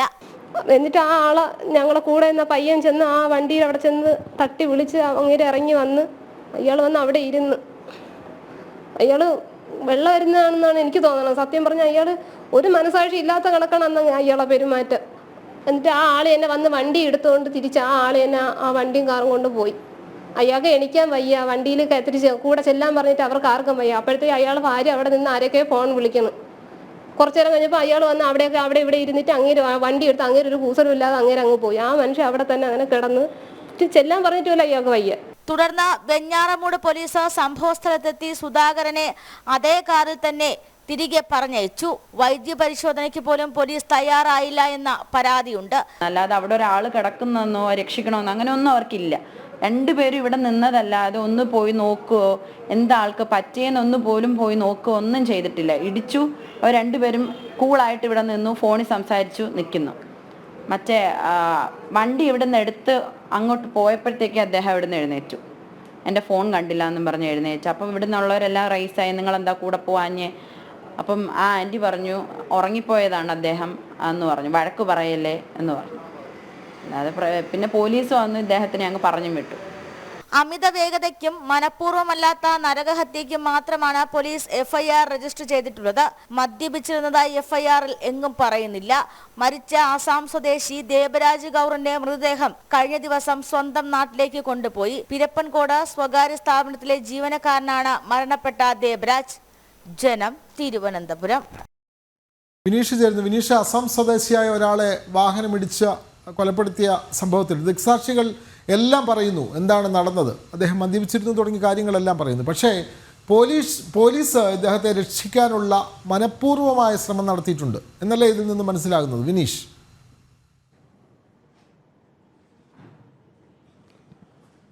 തീർച്ചയായിട്ടും നമുക്ക് അത്തരത്തിൽ തന്നെയാണ് മനസ്സിലാക്കാൻ സാധിക്കുന്നത്. പിരപ്പങ്കോട് നിന്ന് വെഞ്ഞാറമൂട് ഭാഗത്തേക്ക് നടന്നു വരികയായിരുന്നു ഈ ആസാം സ്വദേശി.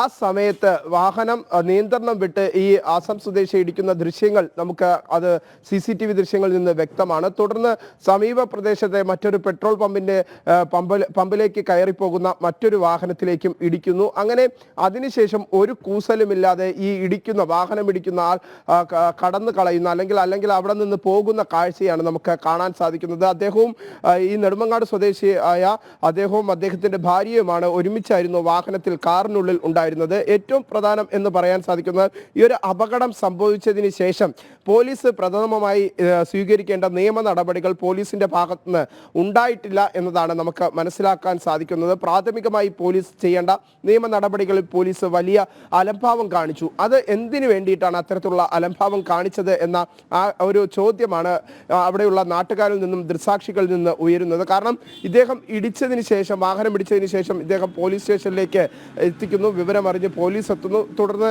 പോലീസ് സ്റ്റേഷനിൽ വെഞ്ഞാറമൂട് പോലീസ് സ്റ്റേഷനിലേക്ക് ഇയാൾ എത്തുന്നു. അതിനുശേഷം ഈ വെഞ്ഞാറമൂട് പോലീസ് പ്രാഥമികമായ ഒരു പരിശോധന പോലും നടത്താതെ ഇയാളെ വിട്ടയക്കുന്ന ഒരു കാഴ്ചയാണ് നമുക്ക് കാണാൻ സാധിക്കുന്നത്. വെഞ്ഞാറമൂട് പോലീസ് ഈ ഒരു പ്രതിക്കായി അല്ലെങ്കിൽ ഈ വാഹനം ഇടിച്ച വ്യക്തിക്കായി സംരക്ഷണം ഒരുക്കിയിരിക്കുന്നു എന്നതാണ് നമുക്ക് ഇതിൽ നിന്ന് മനസ്സിലാക്കാൻ സാധിക്കുന്നത്. പ്രാഥമികമായി ഒരു വലിയൊരു ആക്സിഡന്റോ അപകടമോ ഉണ്ടാകുന്ന ഘട്ടത്തിൽ അതിൽ പ്രാഥമികമായി ഈ വാഹനം ഓട്ടിച്ചിരുന്ന ആളുടെ ആരോഗ്യസ്ഥിതി എന്താണ്, അല്ലെങ്കിൽ ഇയാൾ മദ്യപിച്ചിരുന്നോ മറ്റ് ലഹരി വസ്തുക്കൾ ഉപയോഗിച്ചിരുന്നോ എന്ന് സംബന്ധിച്ചുള്ള പ്രാഥമികമായ ഒരു പരിശോധന നടത്തണം, ഒരു വൈദ്യ പരിശോധന നടത്തണം എന്നതാണ് നിയമം. ആ നിയമമെല്ലാം പോലീസ് കാറ്റിൽ പറത്തിക്കൊണ്ടുള്ള ഒരു നിലപാടായിരുന്നു ഈ ഘട്ടത്തിൽ പോലീസ് സ്വീകരിച്ചത്. അതേസമയം തന്നെ മറ്റൊരു കാര്യം പോലീസ് വിശദമാക്കുന്നത് ഇദ്ദേഹം വരുന്ന സമയത്ത് ഇദ്ദേഹത്തിന് അധികമായുള്ള ഒരു BP കൂടുന്ന ഒരു സാഹചര്യം ഉണ്ടായി. അതുകൊണ്ട് ആശുപത്രിയിലേക്ക് പറഞ്ഞയച്ചു എന്നതാണ്. പക്ഷേ ആശുപത്രിയിൽ പറഞ്ഞയച്ചതിന് ശേഷവും പോലീസ് തുടർ നടപടികൾ എന്ന തരത്തിൽ വൈദ്യസഹായം തേടാം, അല്ലെങ്കിൽ ആ ആശുപത്രി അധികൃതരോട് തന്നെ പോലീസിന് കൃത്യമായി വിവരങ്ങൾ ചോദിച്ചറിയാം, പ്രാഥമികമായ പരിശോധന നടത്താം. അത്തരത്തിലുള്ള ഒരു പരിശോധനയും നടത്താതെ ഇദ്ദേഹം മദ്യപിച്ചിരുന്നു എന്നാണ് ദൃക്സാക്ഷികൾ വ്യക്തമാക്കുന്നത്. പക്ഷേ അതെല്ലാം പോലീസ് നിരസിക്കുന്നുണ്ട്. അതേസമയം പോലീസ് ഇയാൾക്ക് വേണ്ടിയിട്ട് ആദ്യഘട്ട പ്രാഥമികമായ ഒരു വൈദ്യ പരിശോധനയോ നിയമ നടപടിയോ പോലീസ് കൃത്യമായി ഈ പ്രതിയെ രക്ഷിക്കാനുള്ള ഒരു ശ്രമം നടത്തി എന്നുള്ളത് തന്നെയാണ് ഈ സംഭവങ്ങളിൽ നിന്നും വ്യക്തമാകുന്നത്. വിവരങ്ങൾ നൽകുകയായിരുന്നു വിനീഷ്. പുത്തമ്പുഴയുടെ സമയം അവസാനിക്കുകയാണ്. ലൈവ് റിപ്പോർട്ട്സ് തുടരും. ഇടവേളയ്ക്ക് ശേഷം തുടങ്ങും. ലൈവ് റിപ്പോർട്ട്സുമായി നിഖിൽ ചേരും. നമസ്തേ.